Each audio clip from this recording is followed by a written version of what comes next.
Montana Territory, 1876. The winter sky stretched endless in gray above Jackson Mitchell as he worked the fence line that marked the northern boundary of his property. At 42, his body still moved with purpose and strength, though the cold made the old wounds ache. His breath clouded in the crisp air as he drove another post into the frozen ground. The land around him lay silent under a thin blanket of early snow. Rolling hills gave way to distant mountains, their peaks lost in mist. This vastness had become his sanctuary after the war, a place where a man could breathe without the smell of gunpowder in his nostrils or the screams of the dying in his ears. The wind shifted, carrying with it a memory so vivid, Jack could almost taste the acrid smoke of the battlefield. Gettysburg, July 1863. The thunderous artillery, the desperate cries, the bayonet that found his side when ammunition ran out, the bullet that shattered his knee when he tried to carry a fallen comrade to safety. Captain Jackson Mitchell, decorated soldier, survivor. Now just a man with a hammer and a stretch of fence in the Montana wilderness. A sharp report echoed across the valley, jerking Jack from his reverie. Gunshot, perhaps 2 miles to the east. Not the measured fire of a hunter, but the panicked shot of someone in trouble. Jack secured his tools and mounted his horse, a sturdy chestnut gelding that responded to the slightest pressure of his knees. He rode toward the sound, one hand resting on the Colt revolver at his hip, a habit formed in war and never abandoned. He found the man slumped against a fallen log, blood staining the snow beneath him.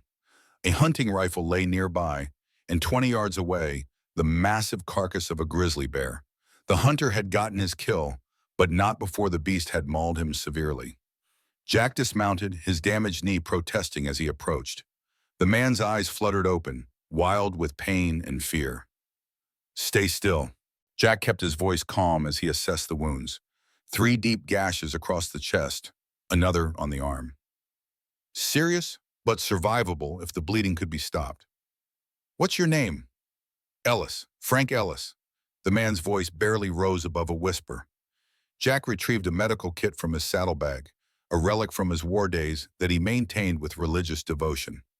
He cut away the torn fabric with a hunting knife and cleansed the wounds with whiskey from his flask. The man hissed but remained conscious. "You know what you're doing." Not a question, but an observation. "Had practice." Jack worked methodically. War teaches a man things he'd rather not know. He applied a poultice of herbs he'd learned to recognize from an old Blackfoot healer, then wrapped the wounds with clean bandages, applying pressure in the precise locations to stem the bleeding without restricting circulation. The techniques had saved countless men on battlefields across Virginia and Pennsylvania. Now they would save one more in the Montana wilderness. "Can't leave you here. Cold will kill you before these wounds do." Jack helped the man onto his horse and led them back toward his cabin, walking beside the horse over the uneven terrain. The additional strain on his knee would cost him sleep tonight, but that was a price he'd grown accustomed to paying. The cabin stood in a small clearing backed by pine forest, with a stream running nearby. Jack had built it himself over 2 years, every beam and board a testament to his determination to create something permanent after so much destruction. Smoke rose from the stone chimney, evidence of the banked fire he'd left that morning. A black and white border collie emerged from the porch, alert and curious about the visitor. Scout circled them once before racing ahead to the cabin door. "Good dog," Jack murmured. "Go on inside." The interior of the cabin was spare but well-ordered. A single room contained a bed, a table with 2 chairs, a pot-bellied stove, and shelves lined with books. The walls held a few necessities: a Spencer carbine, his trusted companion from the war, a fishing rod, cooking utensils. Nothing decorative except a framed map of the eastern states with battle sites marked in faded ink. Jack eased the injured man onto his bed and tended the fire. The warmth soon filled the small space as he prepared a broth from the venison stew that had been simmering since morning. While the hunter slept, Jack sorted through the day's mail that he'd collected from town 3 days prior, but hadn't had time to read. Among official papers and supply catalogs was a letter from Colonel James Hargrove, his former commanding officer. The handwriting was as precise as the man himself. Jack broke the seal, unfolding the paper carefully. "Jack, the position at the War Department remains open. Your experience and judgment would be invaluable as we reconstruct the nation. Washington is not the wilderness you prefer, but perhaps it's time to rejoin civilization. The nightmares may follow a man anywhere, but here you might find purpose in something beyond survival. Your friend James. Jack folded the letter and placed it in a wooden box containing a small collection of similar correspondences. 13 years since Appomattox, and still they asked him to return. They didn't understand that for him, the war had never truly ended. Scout whined softly and rested his head on Jack's knee. The dog had appeared at his door 3 winters ago, half-starved and injured. Another soul in need of mending. They had healed together. "Just you and me, B," Jack said softly, scratching behind the Scout's ears. "That's how we like it." But even as he spoke the words, Jack's gaze drifted to the window facing south, toward the abandoned Harrington property. Lamplight had flickered there last night. For the first time in 8 months, someone was at the old place. Someone who might disturb the careful peace he had constructed. Morning arrived with falling snow and a change in the wind. Jack checked on his patient, who was sleeping more peacefully, then headed into town for supplies and information. Timber Creek consisted of little more than a general store, saloon, church, and sheriff's office, with scattered houses extending along the main street. Jack tied his horse outside the sheriff's office and stamped the snow from his boots before entering. Sheriff Thomas Parker sat behind a desk scattered with wanted posters and reports. At 50, Parker had the weathered face of a man who had seen the worst humanity had to offer and chosen to believe in its better nature anyway. "Mitchell," Parker nodded in greeting. "Thought I might see you today." "Noticed lights at the Harrington place." Parker leaned back in his chair. "Samuel's niece is coming to claim the property. Stage should arrive today or tomorrow, depending on the weather." Niece didn't know he had family. Catherine Harrington, 28, from Boston. Parker shuffled through papers on his desk. "Got the official notice last week. All legal and proper."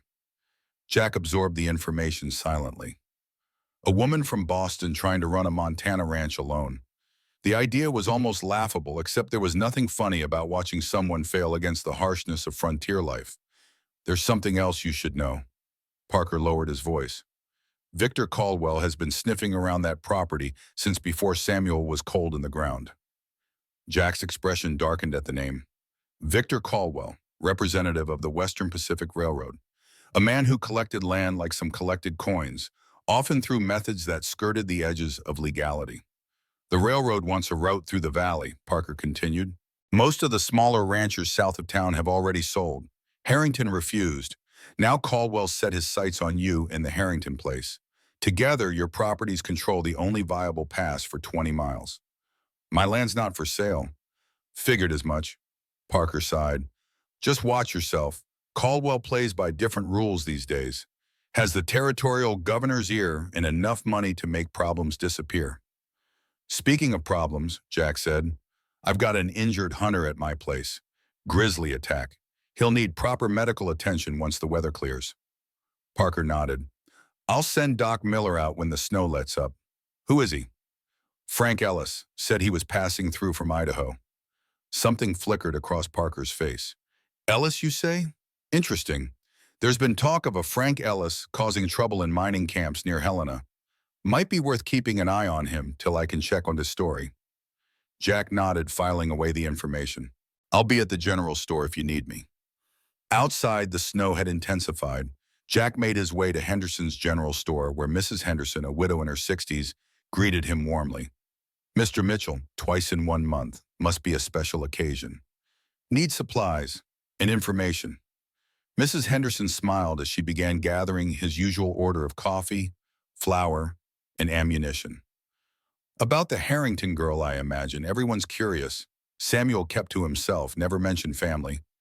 "Then suddenly, there's a will and a niece from back east." Jack listened as he inspected a new hunting knife. "What else have you heard?" "Only that Caldwell's men have been watching the property. One of them was in here yesterday asking when she'd arrive." Mrs. Henderson lowered her voice. "I don't like it, Mr. Mitchell. That girl won't know what she's walking into." Jack paid for his supplies, adding extra coffee and sugar to his usual order. He had a feeling he'd have company for longer than anticipated. The stage arrived that afternoon, fighting through snowdrifts to reach Timber Creek. Jack watched from the doorway of the saloon as passengers disembarked. A woman in a dark blue traveling dress stepped down last, her face partially obscured by a fur-lined hood. Even at a distance, everything about her screamed Eastern refinement. The cut of her clothes, the straight posture, the careful way she surveyed her surroundings, like a person entering unknown territory. Catherine Harrington. She looked exhausted from the journey, her face pale against the dark fabric of her hood. The stagecoach driver dropped her trunks unceremoniously in the snow beside her. Jack noticed she carried a small leather satchel close to her body, one hand never straying far from it. When she turned slightly, he caught a glimpse of what might have been a small pistol tucked into the folds of her skirt. Interesting. Perhaps not entirely unprepared after all. He remained in the shadows, watching as she spoke with Mrs. Henderson, who had hurried out to greet her. Their conversation was brief, ending with Mrs. Henderson pointing toward the general store. The woman nodded gratefully and followed, her steps unsteady in the deep snow. Jack waited until they had entered the store before crossing to the saloon. He preferred to observe from a distance before introducing himself. First impressions were rarely accurate, especially with people from the East who often arrived with preconceived notions about frontier life. Inside the saloon, a group of men huddled near the bar, their conversation hushed but animated. Jack recognized Caldwell's foreman, a hard-faced man named Williams among them. They fell silent as he entered. Jack ordered whiskey and took a table in the corner, his back to the wall, a habit from his military days. From this position, he could see the door and most of the room while remaining somewhat inconspicuous. The conversation at the bar resumed, and Jack caught fragments. Caldwell wants it done clean. The woman won't last a week out there alone. What about Mitchell? He minds his business if we mind ours. Jack kept his expression neutral as he sipped his drink. So Caldwell was already making plans. Not surprising, the railroad baron was known for his efficiency. Through the window, Jack could see Catherine Harrington emerging from the general store. She paused on the boardwalk, consulting a piece of paper in her gloved hand. Then she turned toward the south end of town, where a farmer's wagon waited. A brief negotiation followed, ending with her climbing aboard with her trunks. Jack finished his drink and left without acknowledging Caldwell's men. Outside, he mounted his horse and took a parallel road back to his property. He would check on his patient, then perhaps ride the boundary line that separated his land from the Harrington Ranch, just to be certain everything was as it should be. The afternoon waned as Catherine Harrington struggled along the final mile to her uncle's property. The farmer had taken her as far as the fork in the road, pointing toward a trail that disappeared into a stand of cottonwoods. "That's your way. Not far now. Godspeed to you, miss." With her trunk stacked at her feet and snow beginning to fall again, she watched the wagon disappear. The silence that followed was absolute, broken only by the whisper of snowflakes and the distant cry of a hawk. Jack observed her from the ridge above the trail. She stood motionless for a moment, perhaps taking in the vastness of the landscape or gathering her courage. Then she bent to her largest trunk, opened it, and removed something wrapped in oilcloth. A moment later, she had strapped on snowshoes. Not the Eastern variety used for leisure, but practical, well-made ones suited for deep snow. Another surprise. Jack adjusted his assessment of Catherine Harrington. She secured her smaller trunk to a crude travois she fashioned from branches and rope, then began the arduous task of dragging it through the snow. The larger trunk remained behind, apparently deemed less essential. Jack considered riding down to offer assistance, but hesitated. Some lessons were learned through experience. If she was to survive here, she would need to develop resilience and resourcefulness. Besides, he was curious to see how she would manage. The answer came within the hour. The snowfall intensified, reducing visibility. The woman's progress slowed, her steps becoming uneven. Finally, near the boundary where his property met the Harrington land, she stumbled and fell. She did not immediately rise. Jack watched, counting seconds that stretched into minutes. When she remained motionless in the snow, he urged his horse forward. He reached her as dusk was falling, casting long shadows across the white landscape. She lay crumpled beside the fence line, her face pale against the snow. Exhaustion, cold, and likely hunger had taken their toll. Jack dismounted, his knee protesting as he knelt beside her. She was breathing steadily, her pulse strong but rapid. No sign of frostbite yet. just a woman who had pushed beyond her limits. "Miss Harrington," he said, his voice low and firm. She did not stir. He touched her shoulder gently. "Catherine Harrington." Still no response. Jack sighed, looking toward the darkening sky. A storm was building. They needed shelter, and soon. With practiced ease, he lifted her into his arms. She felt small against his chest, fragile almost, though he suspected she would object to such a description. "You'll wake somewhere safe," he murmured, though she couldn't hear him. Mounting his horse while holding an unconscious woman required skill Jack had hoped never to use again. The last time had been at Petersburg, carrying a young lieutenant through artillery fire. The memory flashed vividly, the smell of gunpowder, the screams of the wounded. Jack pushed it away, focusing on the present challenge. He secured her against him and turned his horse toward his cabin. The Harrington place was closer, but his own home had fire, food, and medicine already prepared. The decision made itself. Scout greeted them with excited barks as they approached the cabin. "Quiet, boy," Jack commanded. The dog obeyed instantly, watching with intelligent eyes as Jack dismounted, still cradling the unconscious woman. Inside, the cabin was warm from the banked fire. Frank Ellis sat at the table, looking much improved. He raised his eyebrows at the sight of Jack carrying an unconscious woman, but asked no questions as he moved to clear the bed. Jack laid Catherine gently on the bed and removed her snow-crusted boots. He loosened the high collar of her dress to help her breathe easier, then dampened a cloth with cool water from the bucket and placed it on her forehead. "Another rescue, Captain?" Ellis asked quietly. "Neighbor," Jack replied, "and it's not Captain anymore, just Mitchell." Ellis nodded, understanding the unspoken message. No military titles here, no reminders of that life. "She'll need dry clothes," Jack said, more to himself than Ellis. He rummaged through a trunk and found a clean flannel shirt and a pair of trousers that would be too large but serviceable. "Turn around." Ellis complied while Jack efficiently removed Catherine's wet outer garments and replaced them with his own dry clothes. He'd treated too many wounded to feel awkward about such necessities, though he maintained as much modesty as circumstances allowed. He covered her with blankets and added wood to the fire. Then he prepared a simple broth, knowing she would need nourishment when she woke. Catherine's return to consciousness was gradual. First came awareness of warmth and the scent of pine and wood smoke. Then the sensation of softness beneath her and the distant murmur of male voices. Finally, the realization that she was in an unfamiliar place. Her eyes fluttered open to find herself in a small but neat cabin with rough-hewn log walls. A window framed the falling snow outside, and a fire cast dancing shadows across the room. "Welcome back to the land of the living." The voice was deep and steady. Catherine turned her head to find a man watching her from a chair pulled up beside the bed. He was exactly 42, with sun-bronzed skin and eyes the color of a winter sky. Despite the hardships of frontier life, he carried his years with the strength and composure of someone who had faced far worse challenges. His dark hair was slightly too long, curling at the collar of his faded flannel shirt. A scar ran along his jawline, disappearing into the shadow of a well-trimmed beard. "Where am I?" Her voice emerged as a croak, her throat parched. The man immediately stood and poured water from a pitcher into a cup, which he offered to her.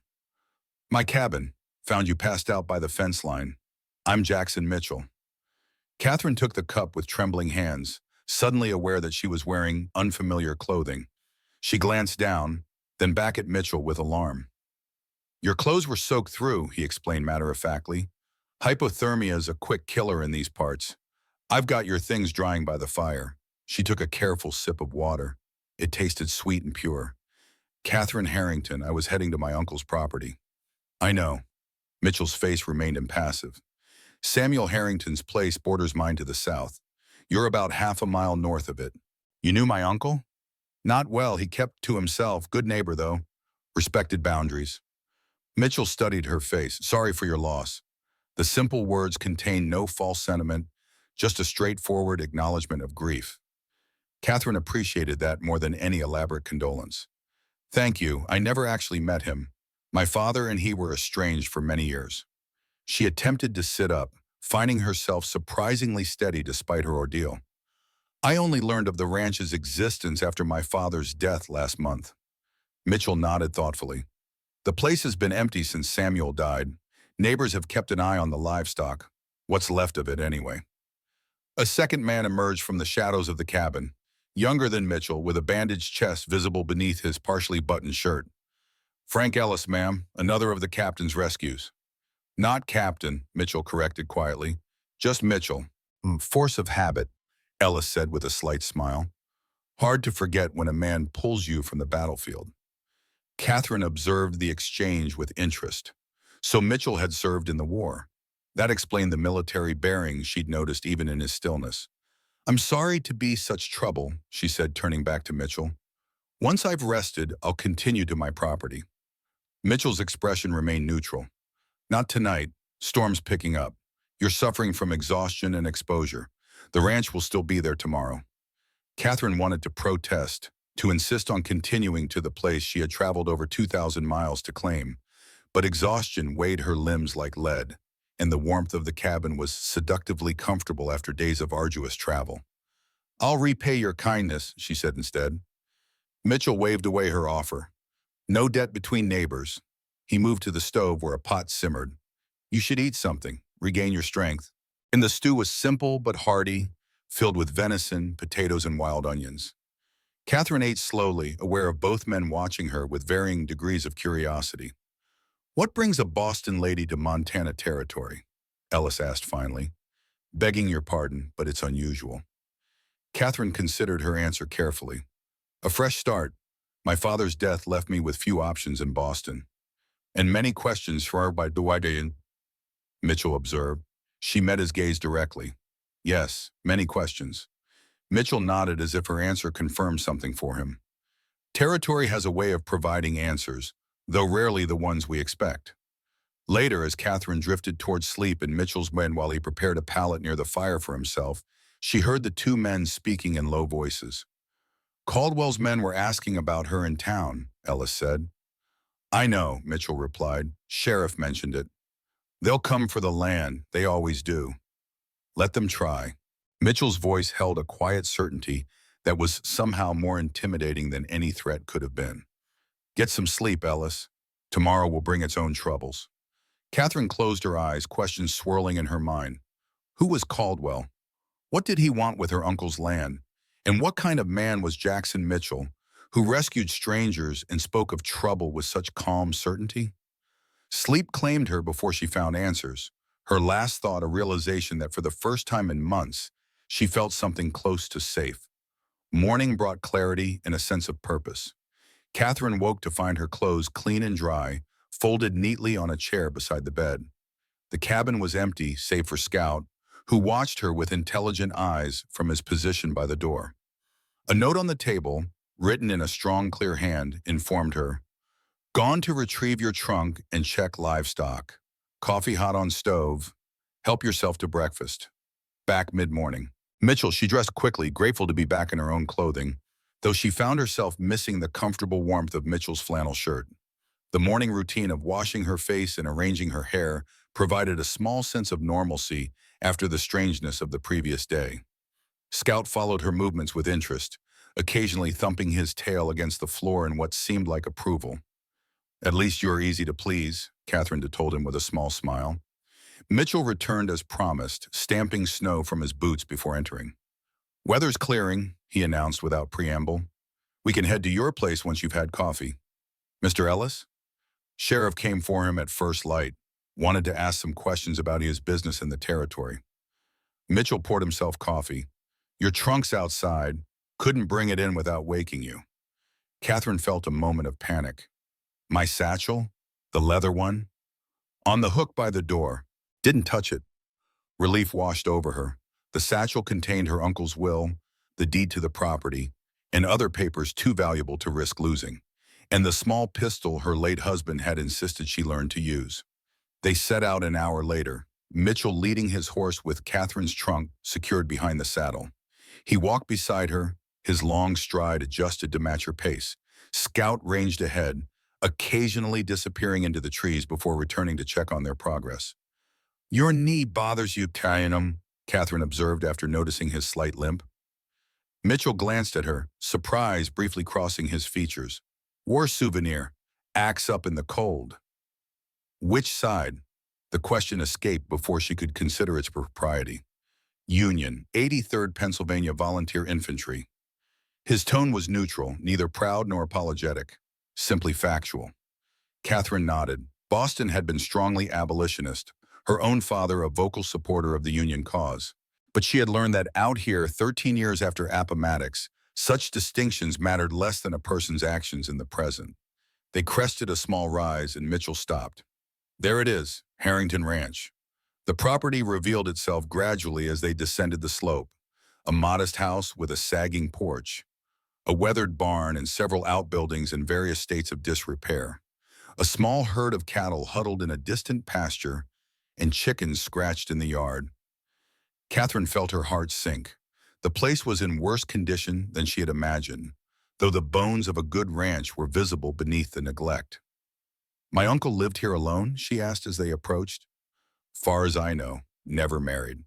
Mitchell surveyed the property with a critical eye. Good water source, decent grazing land, southern exposure for the house. Samuel knew what he was doing when he claimed this piece. The silence between them grew heavy as they drew closer, both aware of the enormity of the task that awaited her. As they reached the yard, Mitchell suddenly raised his hand in warning. "Something's not right." Catherine followed his gaze to the house. The front door stood slightly ajar, moving gently in the breeze.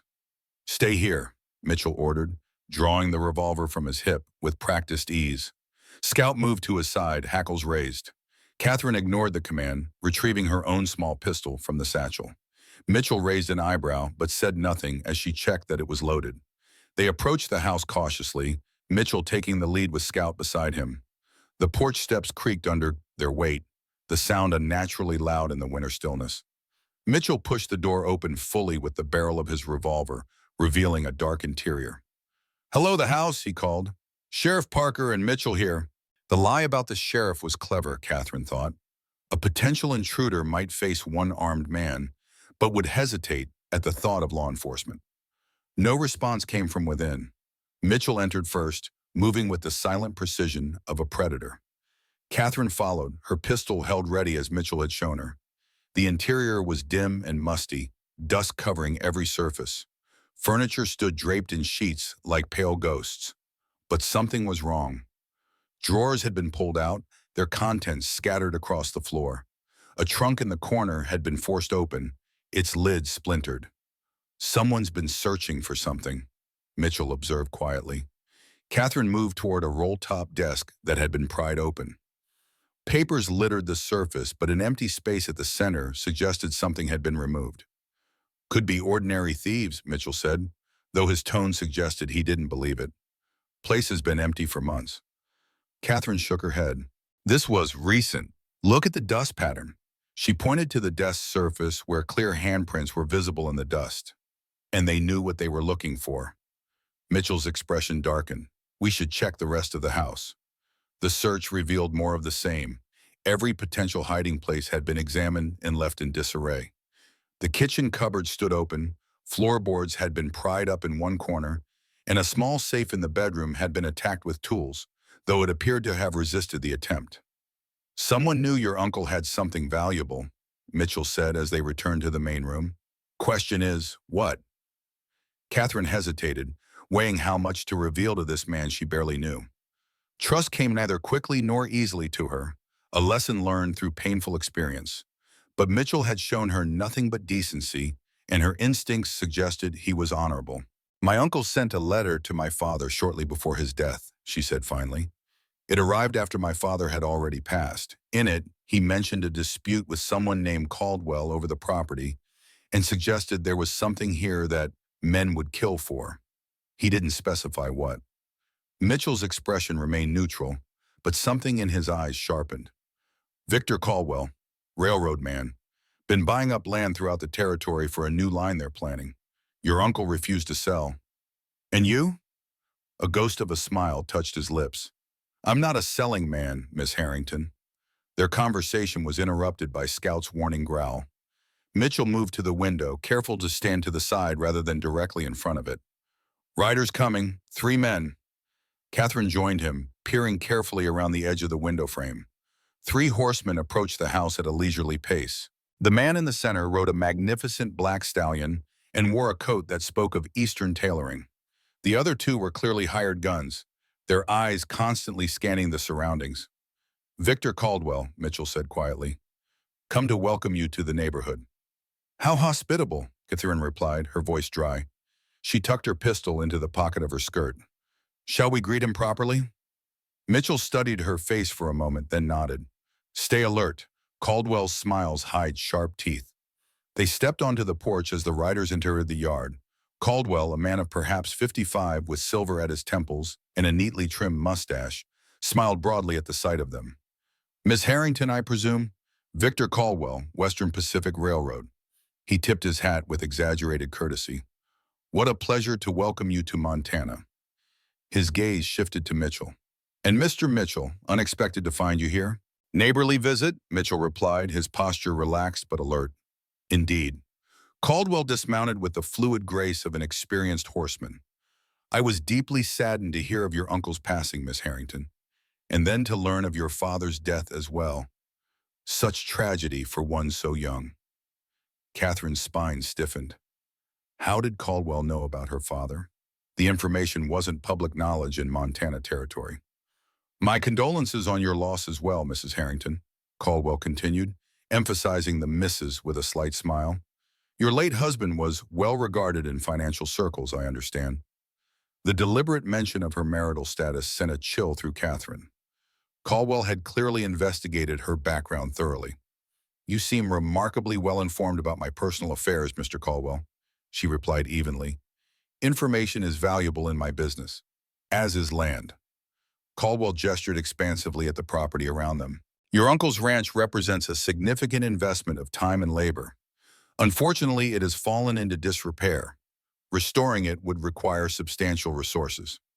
I'm prepared for hard work." Caldwell's smile didn't reach his eyes. "Admirable, but perhaps unrealistic. The territory can be unforgiving, especially for a woman alone. I'd be remiss not to offer an alternative.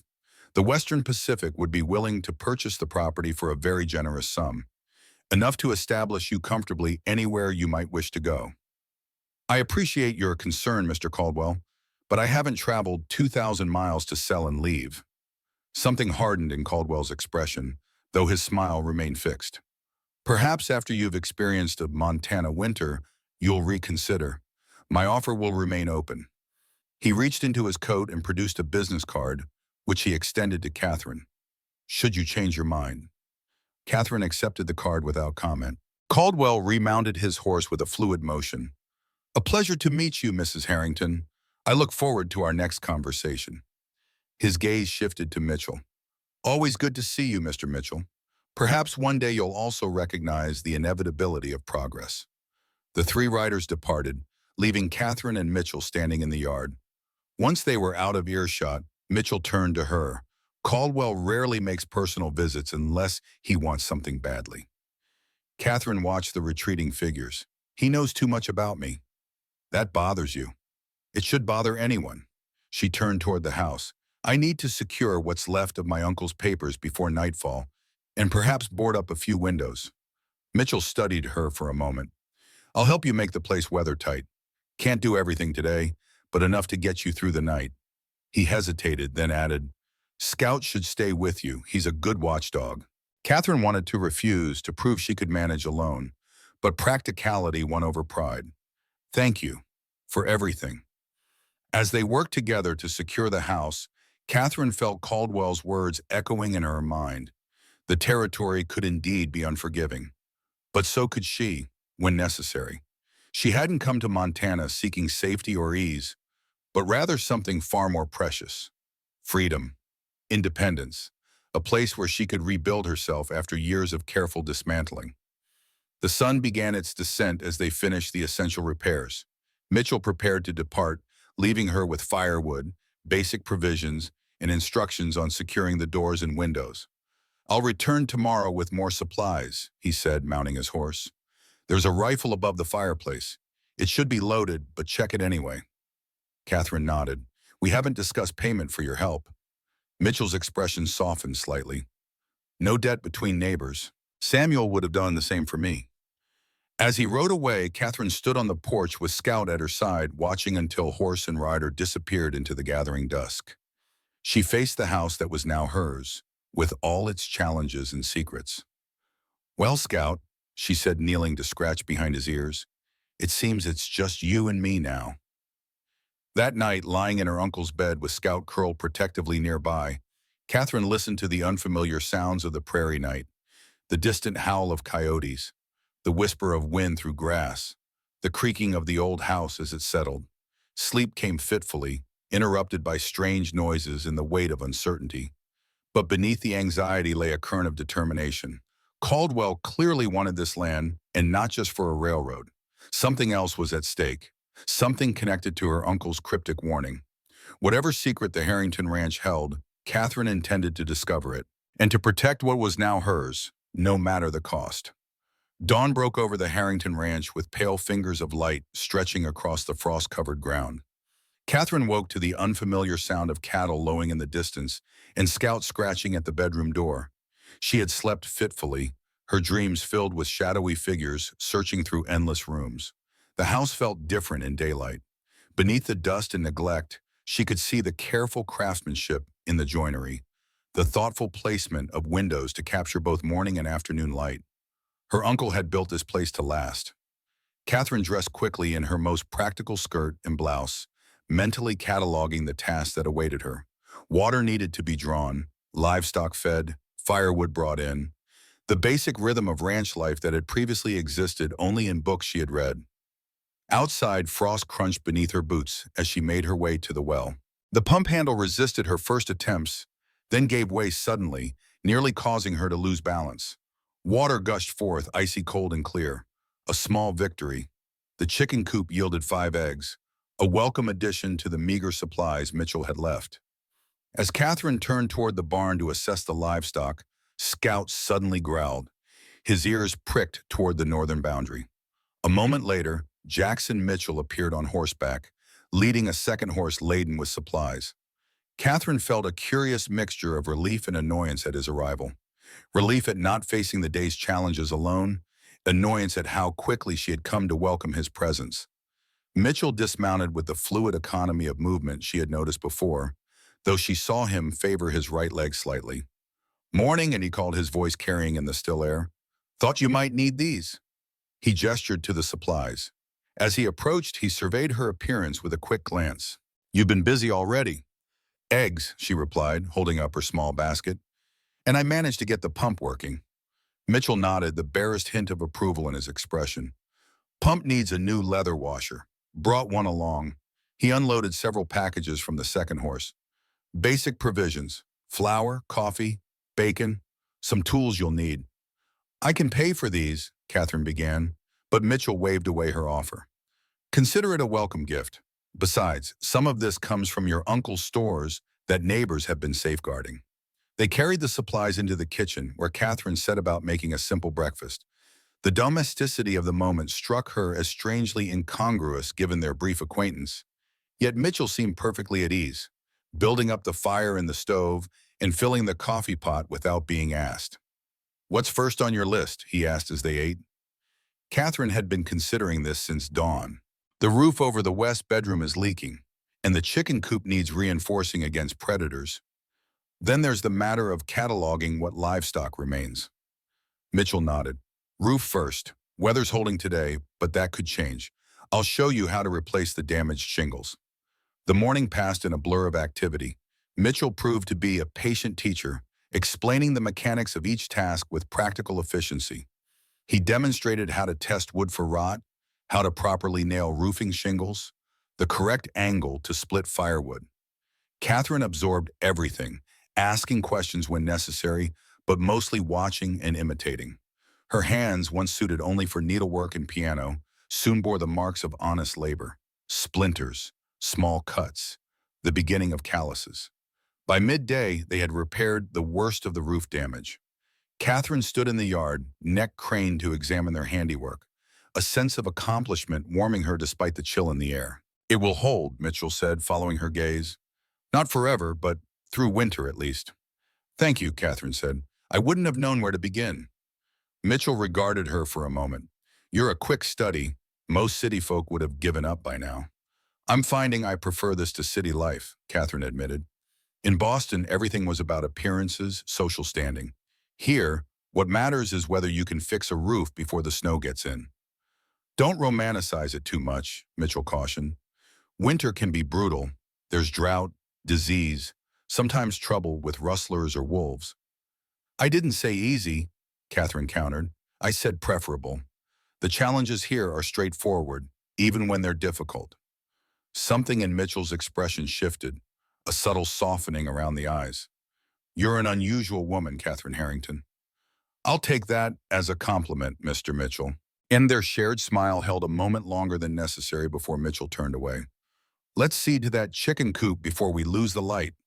As they worked on reinforcing the coop with additional wire and wooden slats, Catherine found herself studying Mitchell when his attention was elsewhere. The practiced precision of his movements, the way he tested each repair, never satisfied until he was certain it would hold. The occasional distant look that suggested his mind had momentarily traveled elsewhere, perhaps to battlefields long past. You never returned to the East after the war, she observed as they gathered the tools. Mitchell glanced at her, then back at his work. Nothing to return to. Family? Parents died before the war. No siblings. His tone wasn't unfriendly, but it discouraged further inquiry. Catherine respected the boundary. She understood the desire to keep certain parts of oneself private. Heaven knew she had her own secrets, carefully guarded. By late afternoon, they had completed the most urgent repairs. Mitchell helped Catherine count and assess the remaining livestock. 12 cattle, 2 milk cows, a small flock of chickens, and 2 workhorses that had seen better days. Your uncle ran more cattle before his death, Mitchell explained as they walked the southern pasture. Neighbors divided them up to care for them when he passed.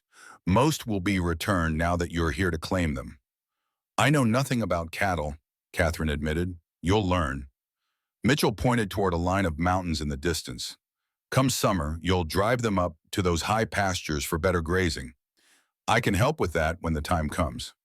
The easy offer of future assistance surprised Catherine. You're very generous with your time, Mr. Mitchell. Jack, he said it without looking at her.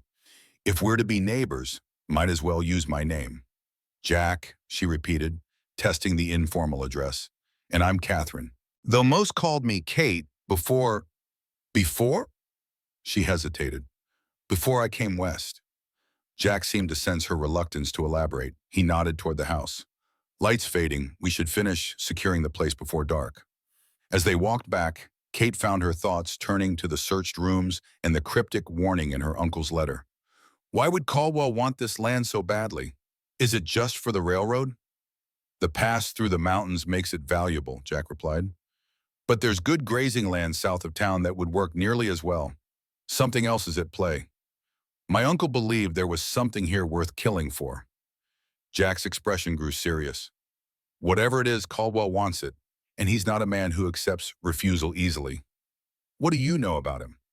Came west after the war, made his fortune in mining before joining the railroad, has powerful friends in the territorial government, sees himself as a man bringing civilization to the wilderness. Jack's tone made clear his opinion of such a self-assessment. And in reality, he takes what he wants, leaves little behind. Men who stand in his way tend to encounter unfortunate accidents. The implication hung in the air between them.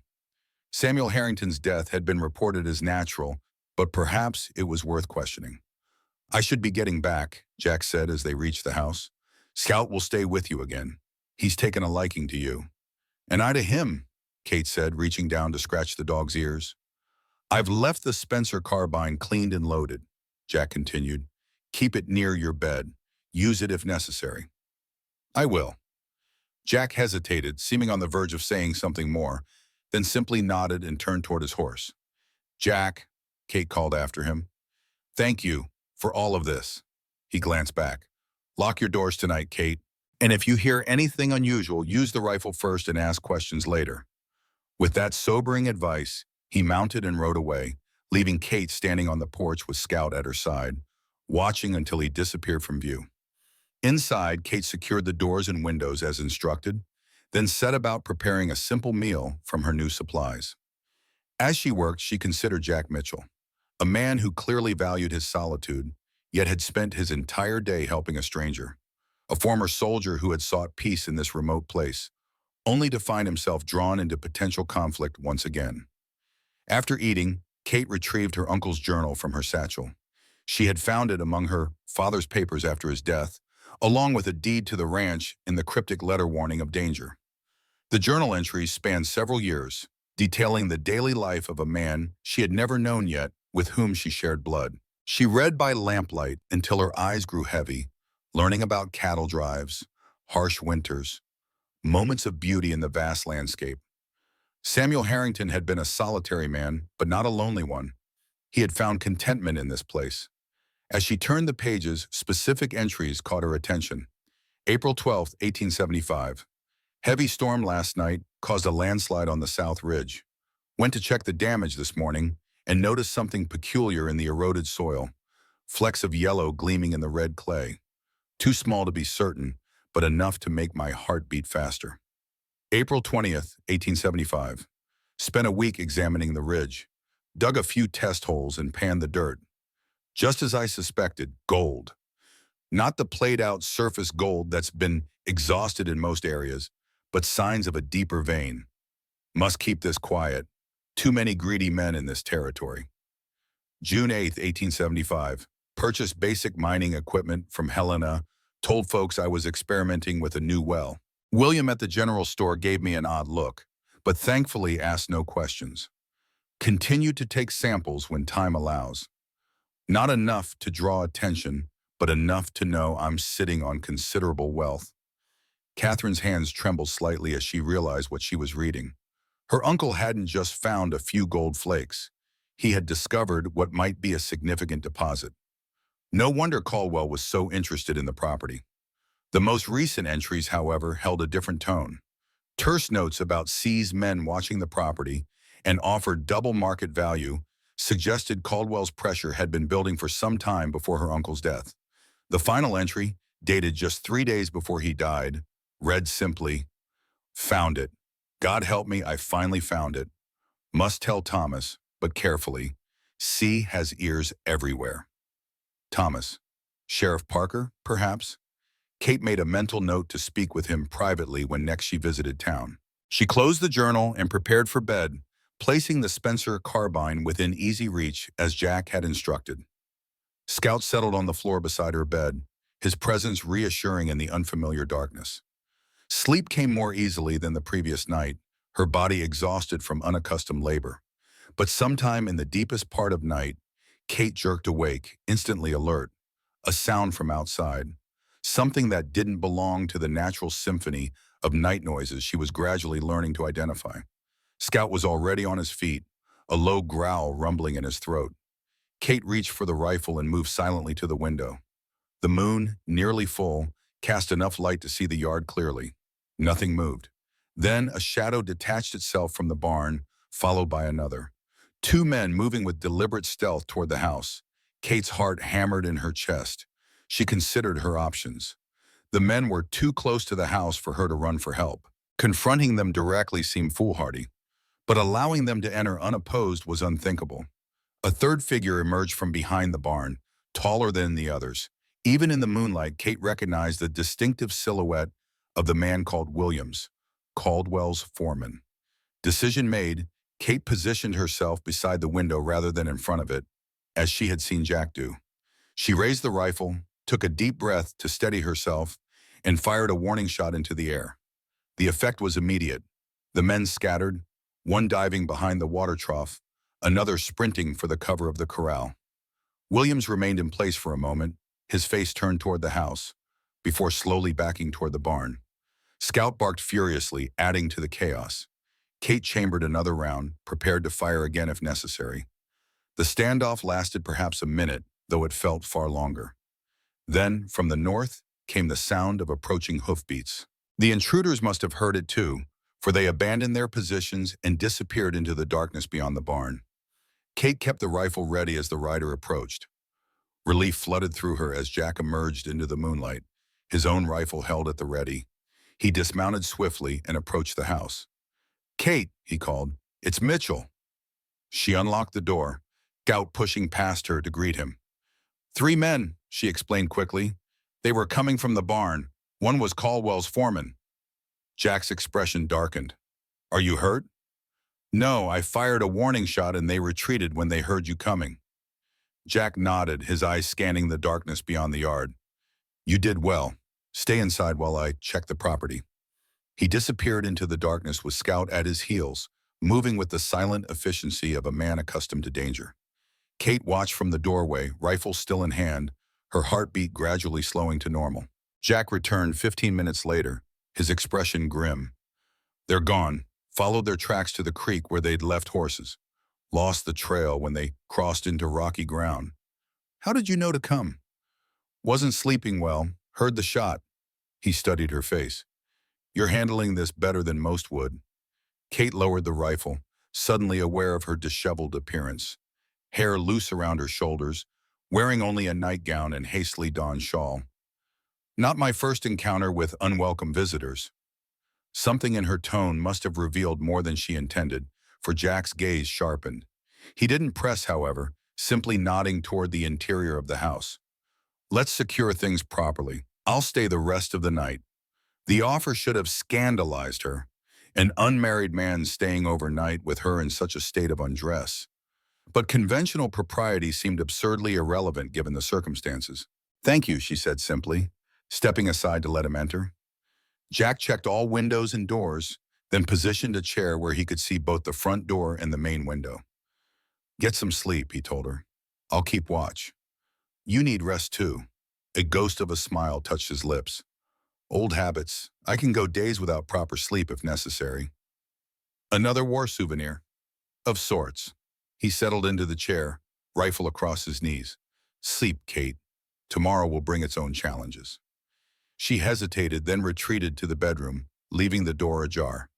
Despite the night's events, she felt oddly secure knowing Jack was keeping watch. It had been a long time since she had trusted anyone to protect her. Morning came with watery sunlight filtering through cloud cover. Kate woke to the smell of coffee and the murmur of male voices. She dressed quickly and emerged to find Jack in conversation with Sheriff Parker. "Mrs. Harrington," Parker greeted her, removing his hat. "Mitchell was just telling me about your visitors last night." "Sheriff," Kate acknowledged, accepting the cup of coffee Jack silently offered. "Did he mention they were led by Caldwell's foreman?" Parker's expression grew troubled. "That's a serious accusation. Williams is well regarded in town." "I know what I saw," Kate replied evenly. "What were they after?" Parker asked, looking between them. Jack answered before Kate could. "The house was searched before Mrs. Harrington arrived. They're looking for something." "Any idea what?" Kate hesitated, unsure how much to reveal. Jack had mentioned that Parker and her uncle were friends, but caution had become her natural state. "My uncle's final journal entry mentioned finding something valuable," she said carefully. "Something Caldwell might want." Parker rubbed his chin thoughtfully. "Sam was secretive those last few months. Mentioned he was prospecting the southern ridge but wouldn't elaborate." "Prospecting?" Kate asked. "For gold?" "The mountains south of here have yielded small deposits," Parker confirmed. "Nothing major, but enough to keep hope alive in men with mining fever. Sam never struck me as the type, though." Jack had been observing the conversation silently. Now he spoke. "If Samuel found a significant deposit on his property, that would explain Caldwell's interest beyond the railroad right-of-way. And possibly my uncle's death," Kate added quietly. Parker frowned. "Now wait a minute. Sam died of a heart condition. Doc Miller confirmed it. A condition that could be aggravated by certain pressures," Jack observed neutrally. The sheriff's discomfort was evident. "That's speculation, Mitchell. Dangerous speculation without evidence." "Three armed men on my property at midnight seems like evidence of something, Sheriff," Kate interjected. Parker sighed heavily. "I'll have a word with Williams, but without proof, my hands are tied. Caldwell has powerful friends in the territorial capital." "And we don't," Jack finished for him. "You chose isolation, Mitchell," Parker reminded him. "Can't complain when it works against you." After the sheriff departed, Kate turned to Jack. "He won't do anything, will he?" He'll talk to Williams. It won't change anything. Jack refilled their coffee cups. We need to find whatever your uncle discovered before Caldwell's men do. We? Jack met her gaze steadily. Your land borders mine. Whatever happens here affects us both. The simple logic of it made sense, yet Kate sensed there was more to his decision than mere practicality.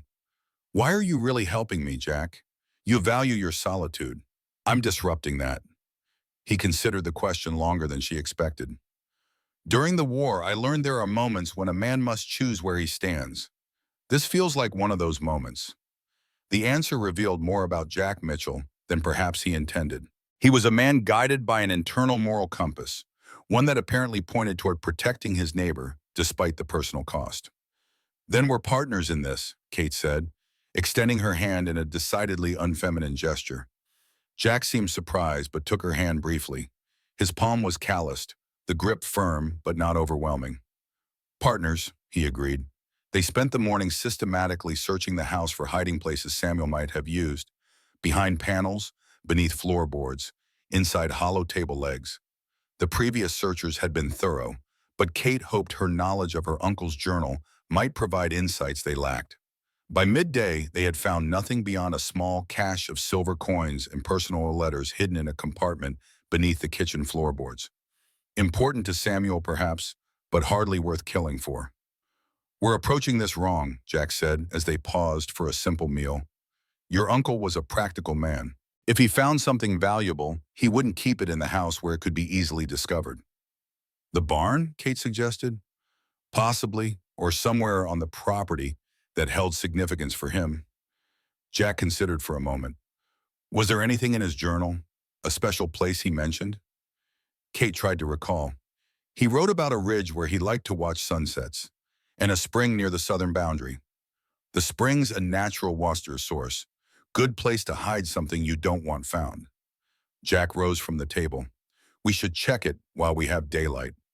They saddled the two workhorses, Scout leading the way across the rolling pasture land toward the southern boundary.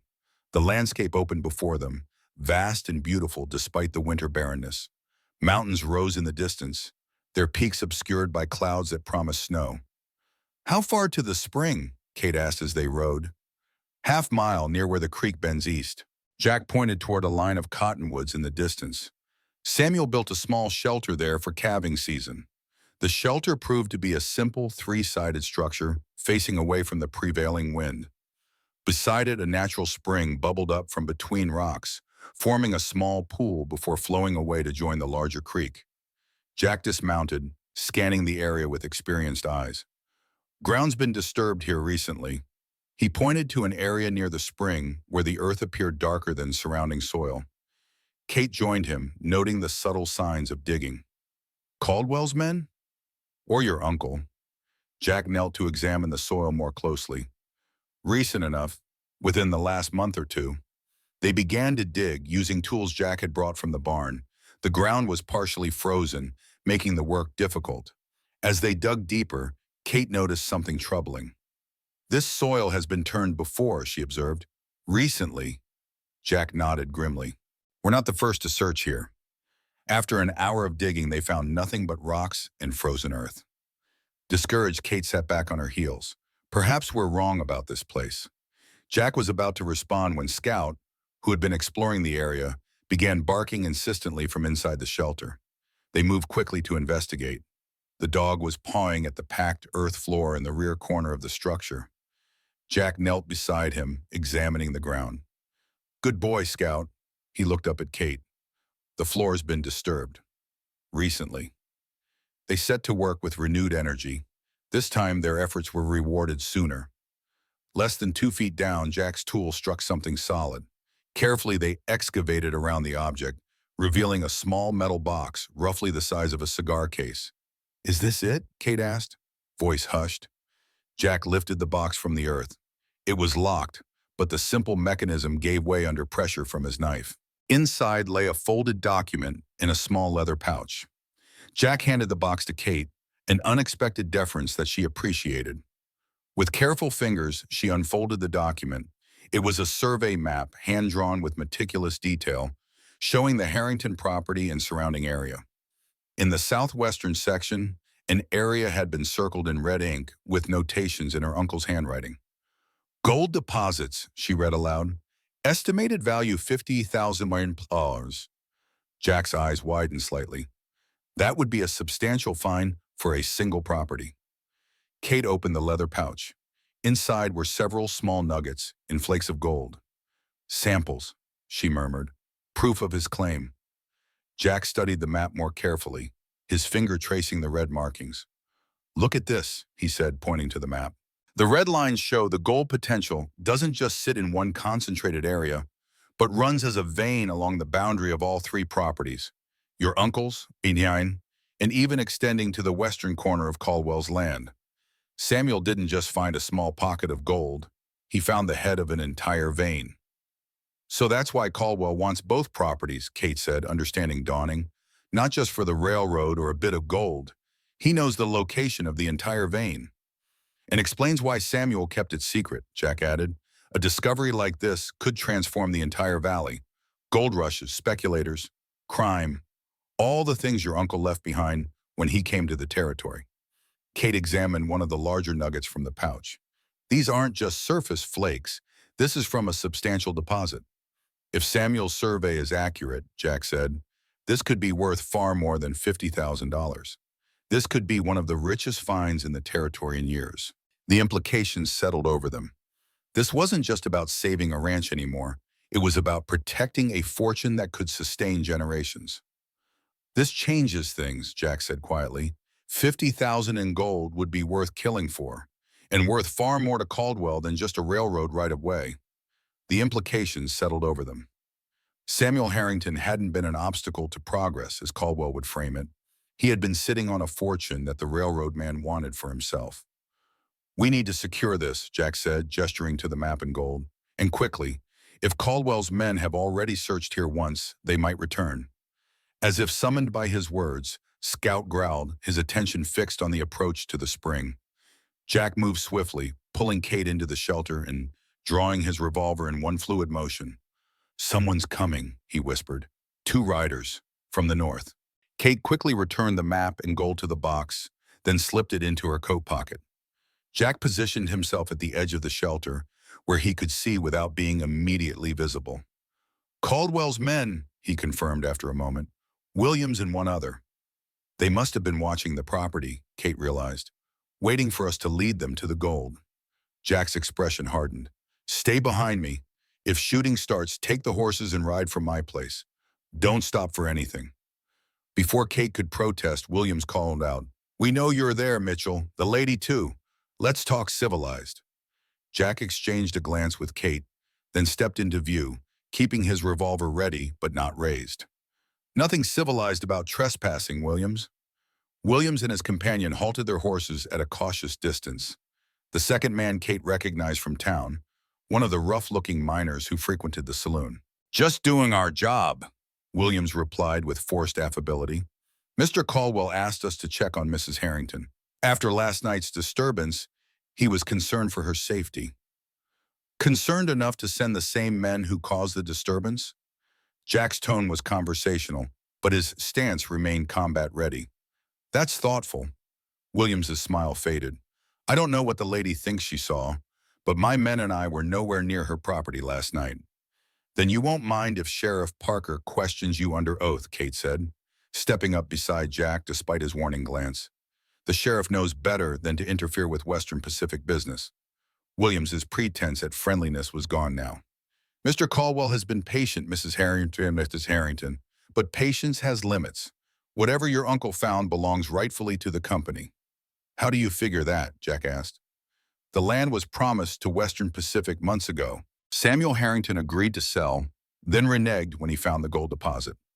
Anything discovered on the property after the initial agreement falls under mineral rights retained by the company. You're lying, Kate said flatly. My uncle would never have agreed to sell. William shrugged. We have the paperwork that says otherwise. Signed and witnessed. Forged, Jack suggested. Provable in territorial court, Williams countered. Where I might add, Mr. Caldwell has considerable influence. The threat was clear. Caldwell would use the legal system, corrupted by his influence, to take what he wanted if other methods failed. "What's your offer?" Kate asked suddenly. Jack glanced at her in surprise. Williams smiled, sensing an opening. "Mr. Caldwell is a reasonable man. 20% of the gold's value plus fair market value for the land. You walk away with enough to live comfortably anywhere you choose. And if I refuse?"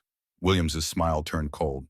"Then we'll take it anyway, once the courts rule in our favor, which they will, and you'll be left with nothing but legal bills and a tarnished reputation." "I need time to consider," Kate said. "Until tomorrow noon," Williams countered. "Mr. Caldwell will meet you in town at the sheriff's office. Bring the map and samples you just dug up." So they had been watching. Kate maintained a calm exterior despite the chill that ran through her. "Tomorrow noon," she agreed. Williams tipped his hat mockingly. "Wise decision, ma'am. Mitchell." With that, the two men wheeled their horses around and rode away. Once they were out of earshot, Jack turned to Kate. "You're not seriously considering his offer?" "Of course not, but we need time." She withdrew the box from her pocket. "Time to verify this map and find a way to protect my claim." Jack studied her face, seeing the determination there. Caldwell won't simply accept refusal. And if his forged documents are convincing enough, the territorial court might rule in his favor. "Then we need to find proof that my uncle never agreed to sell." Kate's mind was working rapidly. "And we need allies, people willing to stand against Caldwell's influence." "The other ranchers," Jack suggested. "Many have grievances against Western Pacific. Together, they might be willing to challenge him." "Can you gather them? Tonight?" Jack nodded. "Murphy's place, north of town.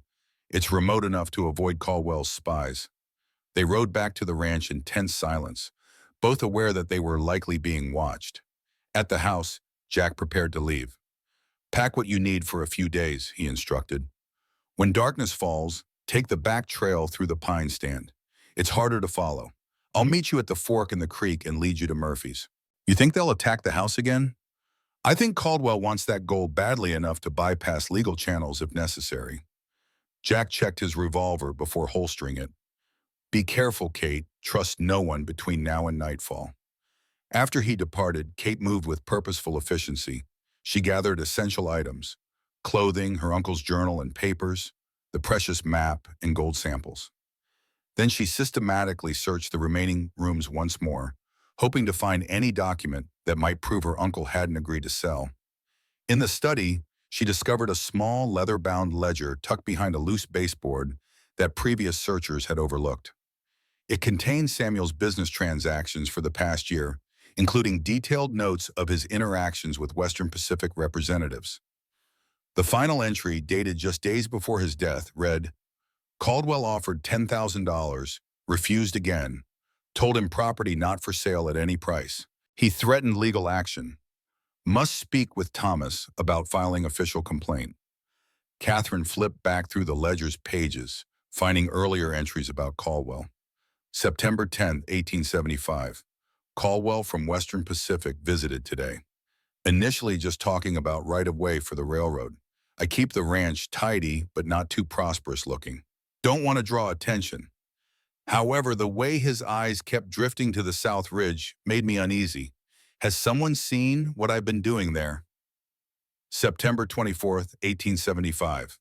Caldwell returned with offer to buy the land outright, not just passage rights. Price above market value, but not nearly high enough for what I know lies beneath. When I refused, I watched his expression shift from friendly to something colder. "You don't want to be an obstacle to progress, Samuel," he said. Sounded like a threat. October 15th, 1875. Expanded my survey of the gold vein. It's larger than I initially thought, running along the property line and possibly extending into Mitchell's land to the north. Not just surface gold, but a proper vein that could yield for years with the right equipment. This changes everything. Must be even more cautious now. Catherine closed the ledger, her mind racing. The gold wasn't just a minor discovery. It was substantial enough to make her uncle a wealthy man, had he chosen to exploit it. And more importantly, it appeared to cross property boundaries, which explained Caldwell's interest in both her land and Mitchell's. This was it. Proof that Samuel had consistently refused to sell, contradicting the supposedly forged agreement Williams had mentioned. As dusk approached, Kate prepared for departure. She saddled her horse and secured her belongings on wings, including the ledger and gold map. The weight of responsibility settled on her shoulders. This land was her inheritance. Yes, but it was also her uncle's legacy. His refusal to bow to pressure had possibly cost him his life. She would not dishonor his memory by yielding where he had stood firm. Darkness fell early, heavy clouds obscuring any moonlight that might have guided her way.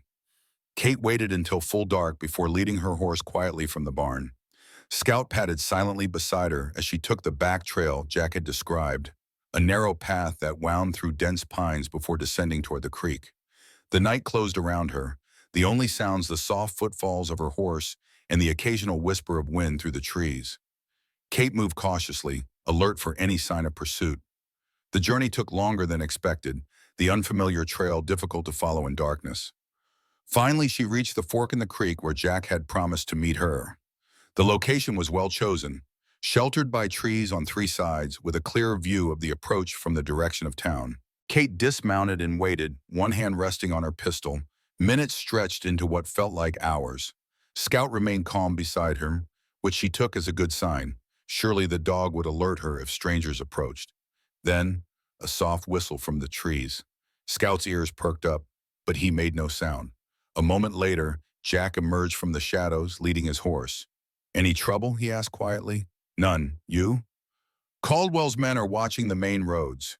We'll take the old hunting trails." He mounted in one fluid motion. "Stay close, the path is narrow in places." They rode in silence through the night, climbing steadily into the foothills. The Murphy Ranch lay nestled in a small valley, its buildings dark except for a single lamp burning in the main house. As they approached, a figure emerged from the shadows of the barn, rifle in hand. "That's you, Mitchell." "It's me, Murphy. Brought Mrs. Harrington as discussed." The man lowered his rifle. Patrick Murphy was shorter than Jack but broader, with the powerful build of a lifetime rancher. His weathered face broke into a surprisingly gentle smile as they dismounted. "Mrs. Harrington, your uncle was a good man, honored to help his kin." He gestured toward the house. "Others are waiting inside. Best be quick before Caldwell's spies realize we're gathering." The main room of Murphy's house held 6 men, all ranchers from the surrounding area. Kate recognized a few from her brief visit to town. They rose as she entered, a gesture of respect that touched her. Jack made brief introductions. Besides Murphy, there was Heinrich Schmidt, whose property lay east of town, the Donovan brothers, whose ranch bordered Caldwell's holdings, James Fletcher, who owned the largest spread north of Timber Creek, and elderly Thomas Wright, who had been in the territory since before the war. "Mrs. Harrington has discovered why Caldwell wants her land so badly," Jack began without preamble. He nodded to Kate, who withdrew the map from her satchel and placed it on the table. The men gathered around, examining the document with expert eyes. Murphy whistled softly. "That's a substantial deposit if the survey's accurate." 50,000 at minimum, Kate confirmed. "Possibly more." "Explains Caldwell's persistence," Fletcher observed. "Man's obsessed with gold. Railroad's just his public face." Kate also produced her uncle's ledger, showing them the entries documenting his refusals to sell. "Caldwell's man Williams claims they have a signed agreement. It must be forged." Old Wright spat into the fire. "Wouldn't be the first time. Caldwell presented documents showing I'd agreed to a right-of-way across my north pasture. Signature looked like mine, but I never signed it. Cost me nearly everything fighting him in court." "That's why we need to stand together," Jack said. "Individually, Caldwell can pick us off through legal channels or intimidation. Together, we present a more difficult target." The Donovan brothers exchanged glances. "We've already lost water rights to our eastern creek," the elder said. "Can't afford another fight." "You can't afford not to fight," Kate countered. "Today it's my gold deposit. Tomorrow it might be something discovered on your land. Caldwell won't stop until he controls everything of value in the territory." Her words hung in the air. The men looked at one another, decades of frontier independence warring with the practical need for alliance. "What exactly are you proposing?" Schmidt asked finally. Jack outlined a plan. First, secure affidavits from each man regarding their interactions with Caldwell, establishing a pattern of fraudulent business practices. Second, send a trusted representative to Helena with copies of all documentation, bypassing local officials to reach the territorial governor directly. Third, form a mutual defense pact, ensuring that any threat to one ranch would be met by a response from all. We'd be risking everything, Fletcher pointed out. Caldwell has men on his payroll who wouldn't hesitate to burn us out if ordered. We're risking everything by doing nothing, Murphy countered. Mitchell's right. Together we stand a better chance than alone. The discussion continued late into the night. Arguments made and countered, fears voiced and addressed. Kate listened more than she spoke, recognizing that these men needed to reach consensus in their own way. But when she did contribute, they listened with respect, acknowledging her stake in the outcome. Gradually, a tenuous alliance formed. By dawn, all had agreed to Jack's proposal, with the addition of several practical measures suggested by the ranchers themselves.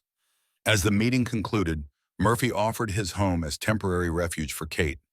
Safer here than at your place, Mrs. Harrington, at least until we've sent our messenger to Helena. Kate accepted gratefully. The thought of returning to her isolated ranch, knowing Caldwell's men were watching, held little appeal. The men dispersed gradually, taking different routes to avoid drawing attention.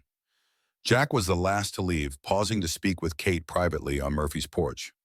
Murphy's right. You should stay here until we know more. His expression was grave in the early morning light. Caldwell will realize you are not coming to the meeting. He won't take it well. I can handle Caldwell, Kate assured him. Jack studied her face. I believe you can, but not alone. The simple vote of confidence warmed her unexpectedly. Thank you for organizing this, for helping me fight for my uncle's legacy. It's the right thing to do. He hesitated, then added, and I find I dislike the thought of you being driven away. The admission, small as it was, revealed more than perhaps Jack intended. Kate felt something shift between them, a subtle acknowledgement of growing connection beyond mere neighborly duty. I should go, Jack said, breaking the moment. Need to check my place, then circle back to keep watch on yours. Caldwell might send men to search again when you don't appear at noon. Be careful, Kate said. Caldwell strikes me as a man who would eliminate obstacles permanently if given the opportunity. I've faced worse odds. Jack mounted his horse, his movements betraying fatigue from the long night. Scout will stay with you. He's earned your trust more than mine at this point. The dog looked up at the sound of his name, then deliberately sat beside Kate, as if confirming Jack's assessment. Traitor, Jack said to the dog, but his tone held affection rather than accusation. Kate watched him ride away, Scout pressed against her leg as if offering support. She faced an uncertain future, with enemies arrayed against her and allies who, while willing, were themselves vulnerable. Yet for the first time since arriving in Montana territory, she felt something like hope, not just for survival, but for the possibility of building something meaningful from her uncle's legacy. A home, a future, perhaps even connections she had not expected to find in this harsh but beautiful land. Murphy appeared in the doorway behind her. Best come inside, Mrs. Harrington. Breakfast is nearly ready, and you look dead on your feet. Thank you, Mr. Murphy. She gave one last glance toward Jack's retreating figure before turning toward the warmth of the house. And please call me Kate. The Murphy ranch settled into watchful quiet as the morning progressed. After accepting Mr. Murphy's invitation to breakfast, Kate's exhaustion finally overwhelmed her. The events of the past several days, discovering her uncle's gold map, fleeing her own property, and forming an alliance with neighboring ranchers, had taken their toll. When she woke near midday, sunlight streamed through unfamiliar curtains in the small bedroom Mrs. Murphy had prepared. Through the window, she could see Murphy and his two ranch hands moving cattle to a closer pasture, a precaution against possible retaliation from Caldwell. The man took the threat seriously, which only reinforced her own concerns. Through the window, she could see Murphy and his two ranch hands moving cattle to a closer pasture, a precaution against possible retaliation from Caldwell. The man took the threat seriously, which only reinforced her own concerns. Mrs. Murphy, a sturdy woman with prematurely gray hair and kind eyes, provided a simple but hearty meal when Kate emerged.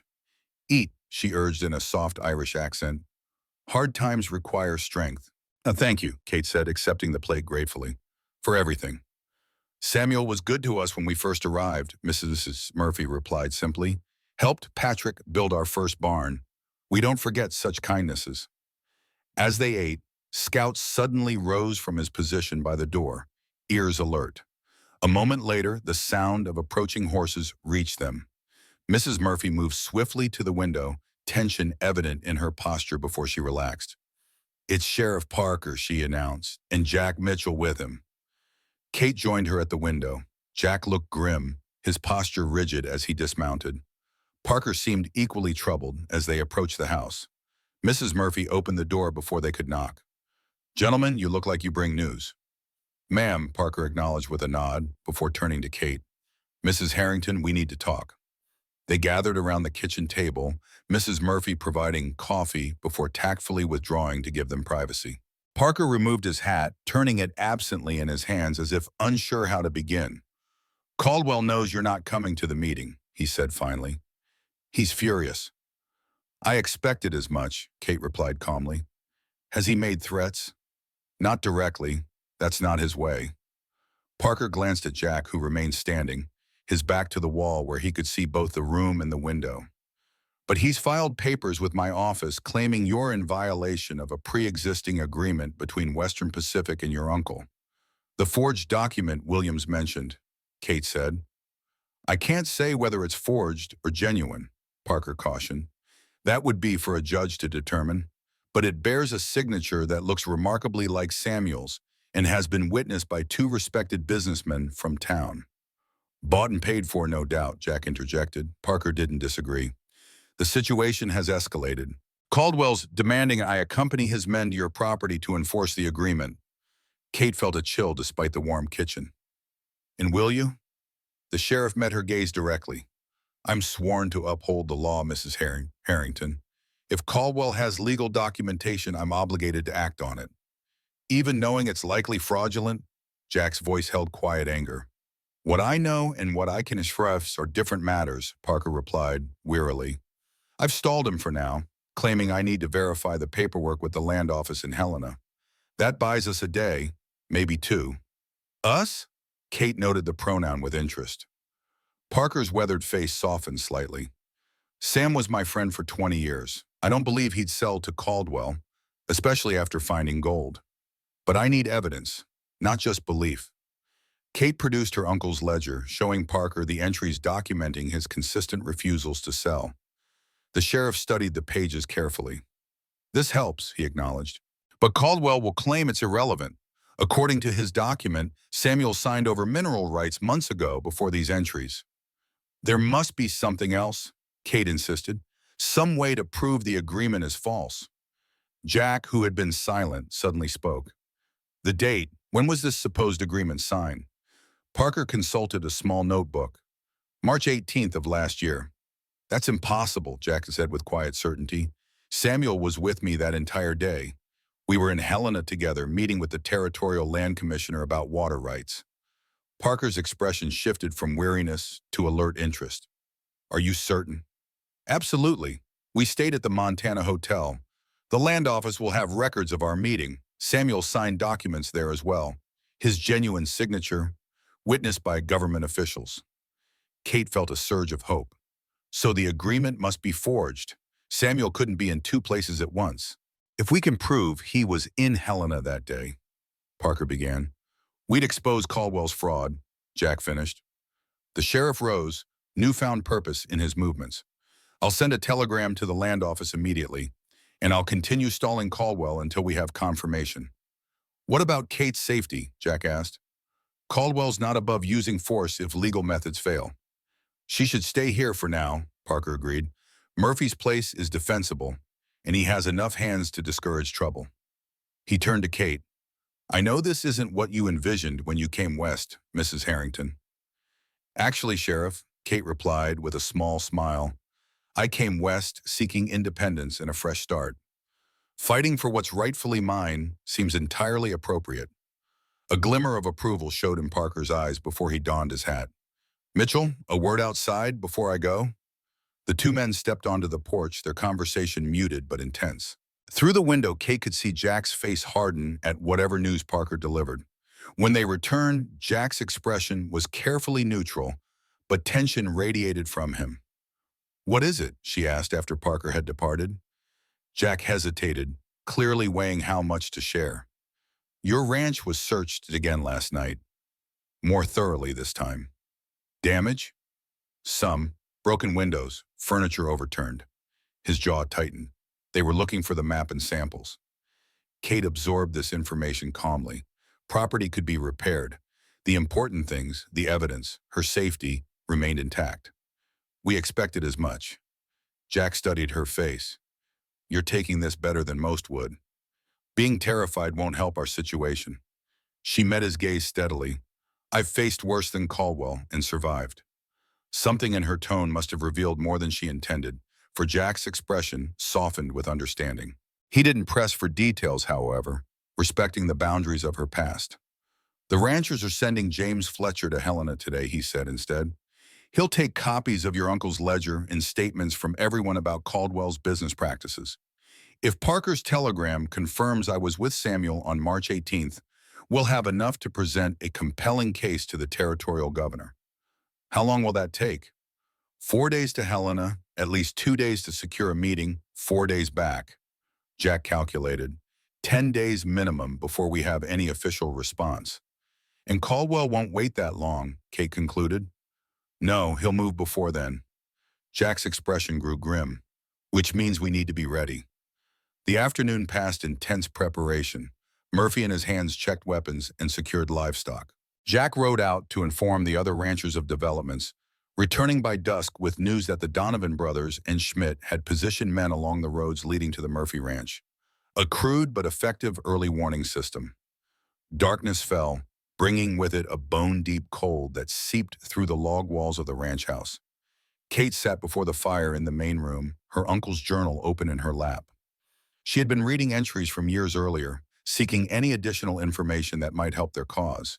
Jack entered from his latest perimeter check, snow-dusting his coat and hat. He removed them methodically, hanging them near the fire to dry. Scout, who had accompanied him, shook himself vigorously before settling at Kate's feet with a contented sigh. All quiet, Jack reported, accepting the coffee Mrs. Murphy offered before she retired for the night. Too quiet, perhaps. You think they're planning something? Caldwell's not the type to accept defeat gracefully. Jack settled into the chair opposite her, the firelight casting deep shadows across his features. He's calculating his next move. They sat in companionable silence, the crackling fire and occasional pop of sap from the pine logs the only sounds in the room. Kate found herself studying Sheshargi's profile, noting the strong line of his jaw, the tiny scar above his left eyebrow, the streaks of silver beginning to appear at his temples. What will you do? She asked suddenly. After this is resolved. Jack glanced at her, surprise evident in his expression. Assuming we're successful? Yes. He considered the question, gazing into the fire as if it might hold the answer. Continue as before, I suppose. The ranch needs attention. Winter's fully upon us. Alone? The word hung between them, laden with meaning neither was ready to articulate. Been that way a long time, he said finally. Suits me. Does it? Kate pressed gently. Jack met her gaze, something vulnerable briefly visible in his eyes before being masked. War changes a man, Kate, makes him careful about connections. I understand that better than you might think. She closed her uncle's journal, marking her place with a ribbon. My husband was a hero to everyone in Boston society. Charming, successful, respected. Behind closed doors, he was different. Jack remained silent, offering her the space to continue or stop as she chose. He never struck me, Kate clarified, her voice steady. His methods were more subtle, isolation, criticism, making me doubt my own perceptions until I barely recognized myself. She looked into the fire. War changes men, yes, but some are broken before they ever see battle. How did you escape? Jack asked quietly. A small, bitter smile touched her lips. Typhoid fever took him 3 years ago. I mourned publicly, as was expected. Privately, I felt nothing but relief. She met Jack's gaze directly. Does that shock you? No.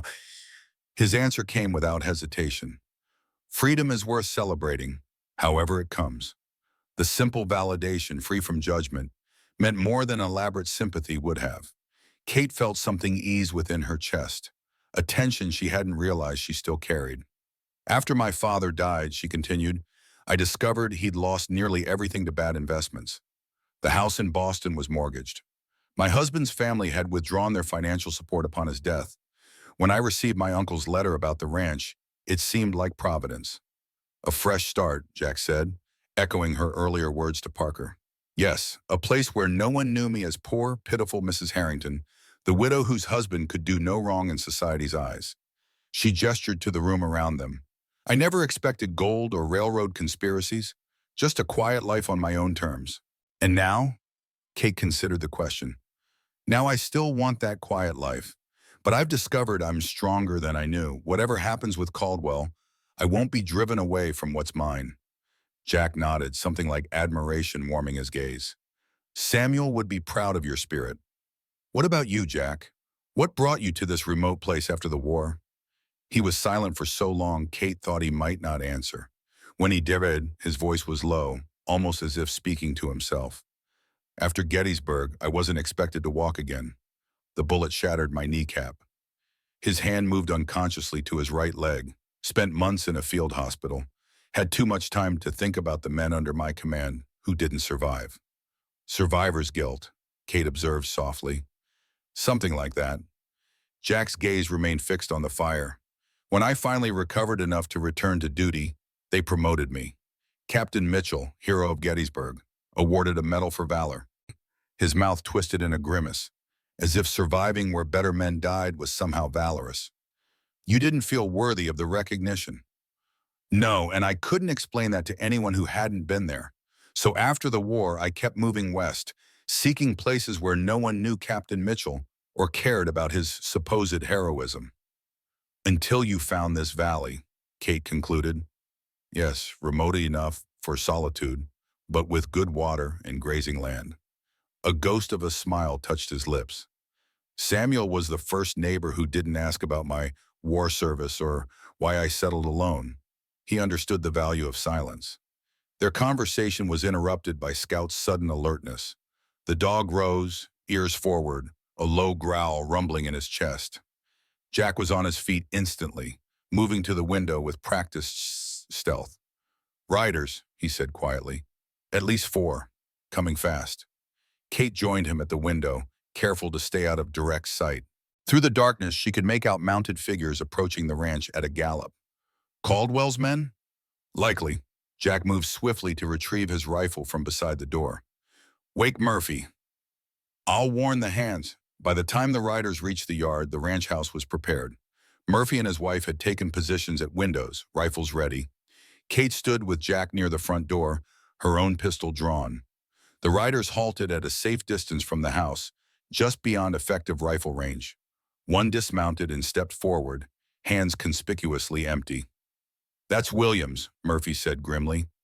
Mrs. Harrington, Williams called, his voice carrying clearly through the night air. Mr. Caldwell requests your presence in town immediately. No one responded. Williams waited, then continued. Sheriff Parker has received confirmation that your uncle's agreement with Western Pacific is legally binding. He's authorized us to escort you to town to discuss the transfer of property. Jack and Murphy exchanged glances. Parker wouldn't send Williams, Murphy said quietly. It's a lie.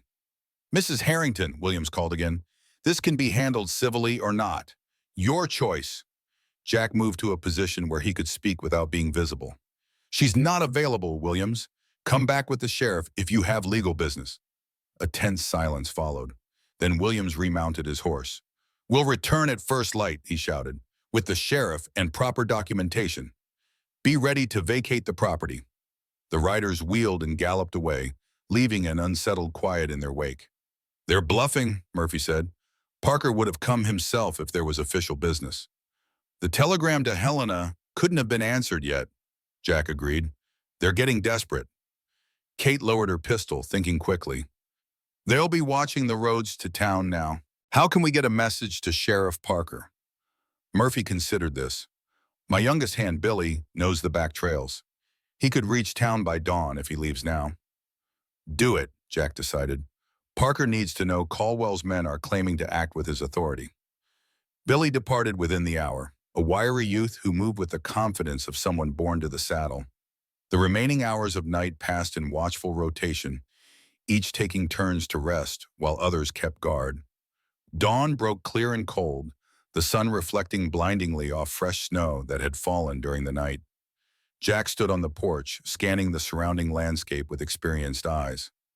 "They're out there," he said when Kate joined him, watching. "How many?"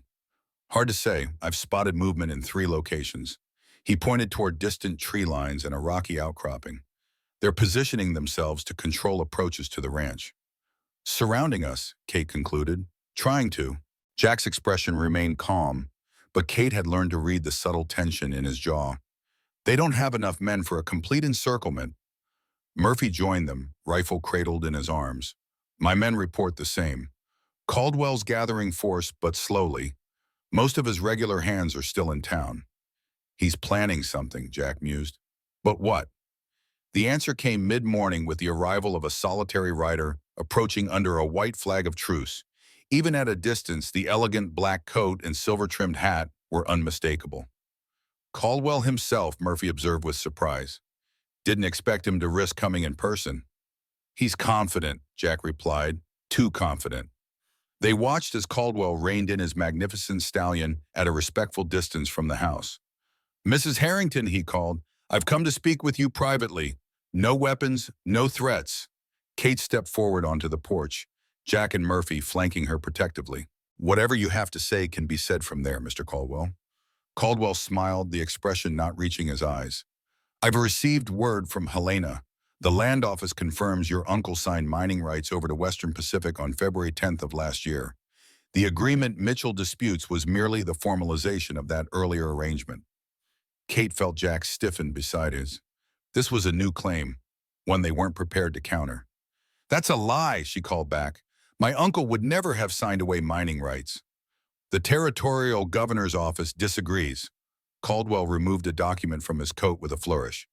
"I have official confirmation here. Sheriff Parker is preparing the necessary paperwork as we speak." "Let Parker bring it then," Jack responded. "We'll wait for proper legal channels." Caldwell's smile faded. "The sheriff is otherwise occupied. There was an unfortunate incident in town last night. Several miners became violent at the saloon. Parker was injured attempting to restore order." The implication was clear. Parker had been neutralized, either through actual violence or a manufactured crisis designed to remove him from the situation. "What happened to Billy?" Murphy demanded. "The young man we sent to town." "I couldn't say," Caldwell replied with feigned innocence. "So many strangers pass through these days." Kate felt cold anger replace uncertainty.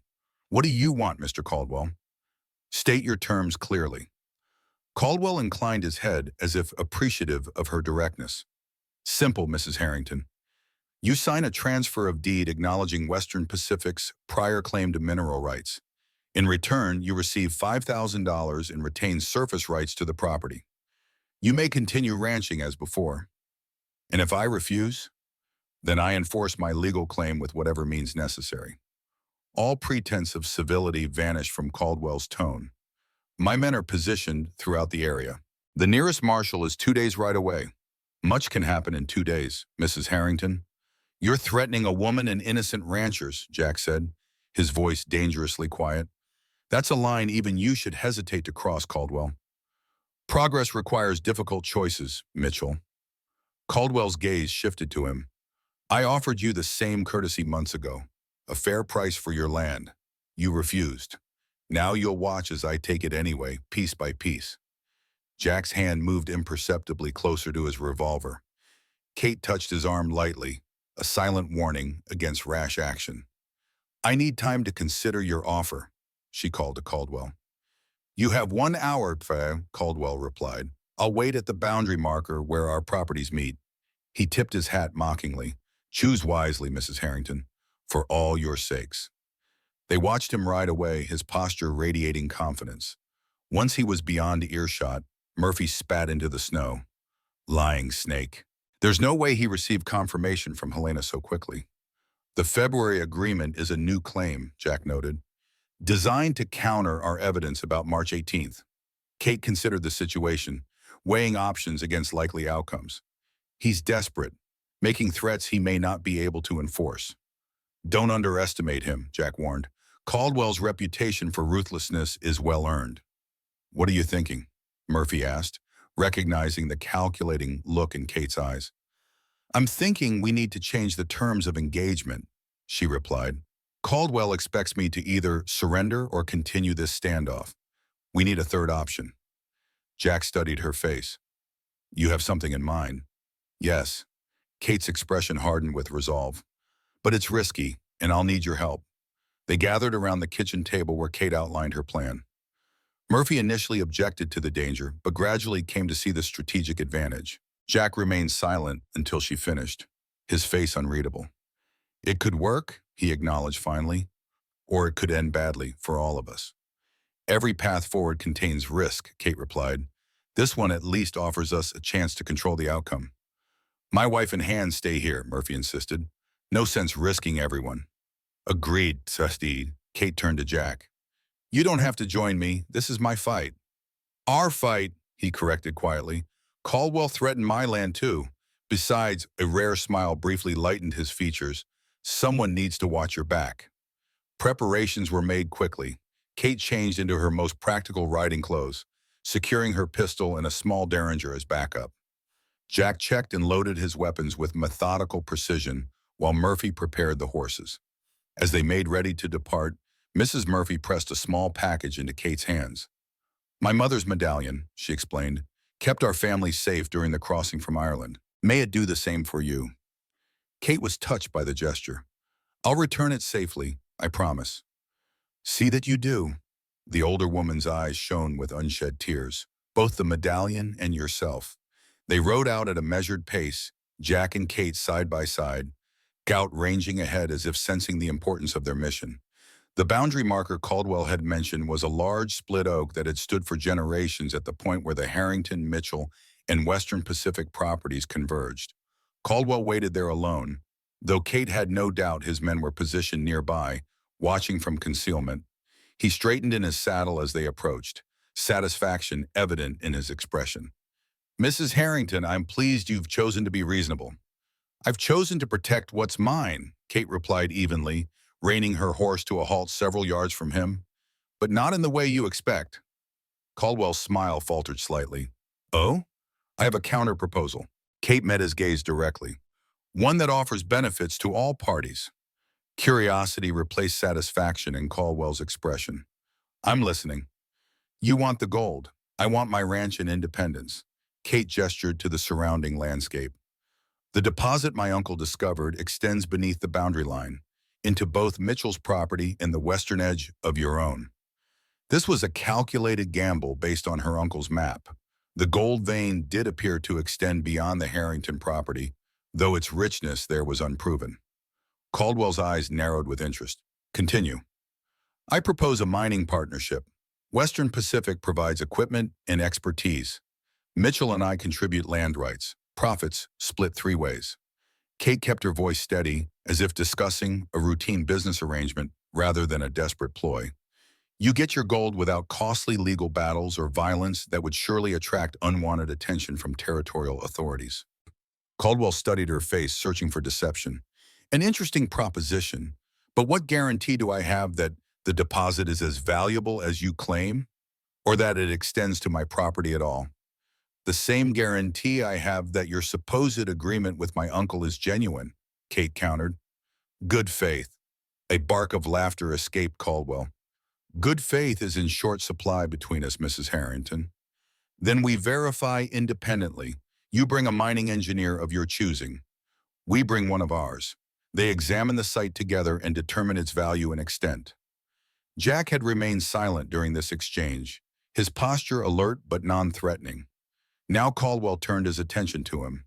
And you, Mitchell? You agree to this arrangement? I support Mrs. Harrington's proposal, Jack replied neutrally, with one condition, which is, all claims of prior ownership are dropped. We start fresh with a formal partnership agreement drafted by independent lawyers in Helena. Caldwell considered this, absently stroking his stallion's neck as he calculated outcomes. My investors expect complete control of any mining operations. They'll receive fair profits without the expense and negative publicity of forcing out legitimate landowners, Kate pointed out. Surely that's preferable to a protracted legal battle with uncertain outcome. Silence stretched between them as Caldwell weighed his options. Finally, he spoke.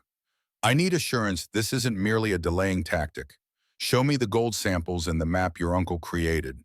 Let me judge the deposit's potential for myself. I'll need assurance as well, Kate replied. Written confirmation that you'll withdraw all claims against my property pending our partnership agreement. Acceptable. Caldwell's smile returned, though his eyes remained calculating. Shall we proceed to your ranch to examine these samples? No, Jack's response was immediate. Neutral ground, Murphy's ranch. We're all staying there currently. Caldwell hesitated, then nodded. Very well, lead the way. They rode in tense silence, Caldwell maintaining a respectful distance behind them. As they approached Murphy's property, Jack moved his horse closer to Kate's. He's too agreeable, he murmured. Be cautious. I know, she whispered back, but we've created doubt. That's all we needed. Murphy met them in the yard, rifle conspicuously present, though not directly aimed at their visitor. Caldwell dismounted with fluid grace, handing his reins to one of Murphy's hands with the casual expectation of service that marked his class. Inside the ranch house, Kate retrieved the map and samples from her satchel, spreading them on the table for Caldwell's inspection. The railroad man examined them with expert eyes, paying particular attention to the marked boundaries of the deposit. Impressive, he acknowledged finally, if accurate. My uncle was meticulous in his surveys, Kate said. He wouldn't exaggerate. Perhaps not intentionally. Caldwell straightened. I'll need my engineer to verify before committing to any agreement. Of course. Kate nodded to Murphy, who produced paper and pen. Now for your written assurance regarding my property. Caldwell drafted a brief document stating that Western Pacific would suspend all claims against the Harrington Ranch pending formation of a mining partnership.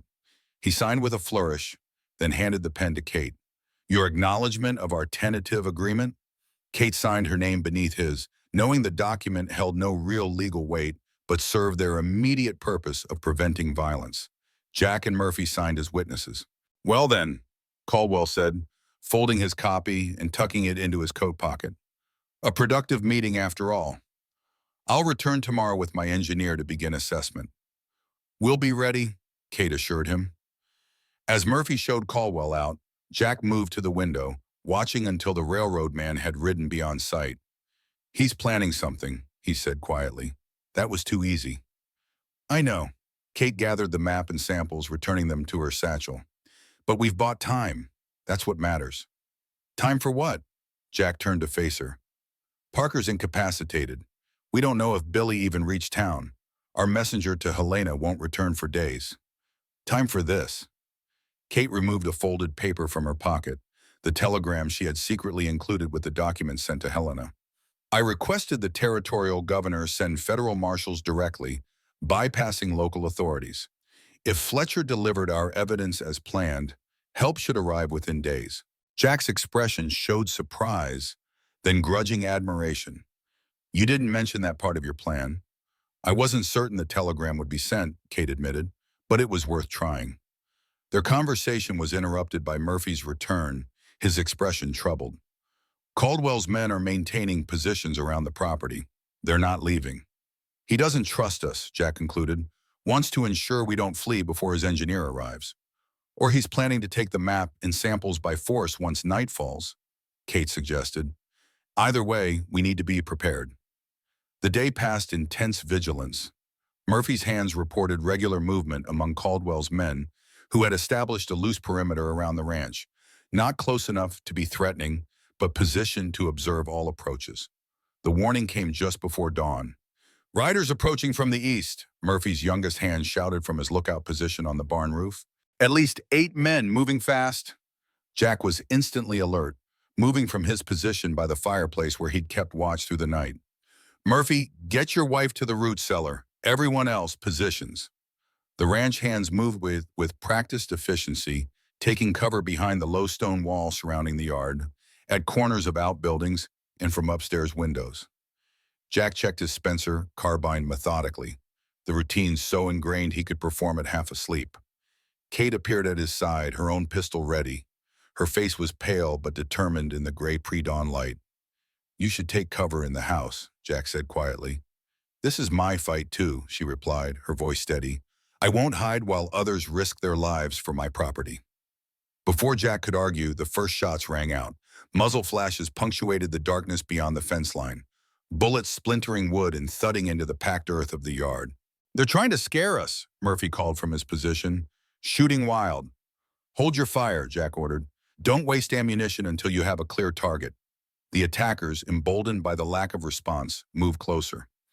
As the eastern sky lightened, Kate could make out dark silhouettes moving between trees and rocks, closing in on the ranch house. That's Williams, she whispered to Jack, pointing to a figure directing others from behind a large pine. Jack nodded grimly. And that's Howard beside him, Caldwell's hired gun from Colorado.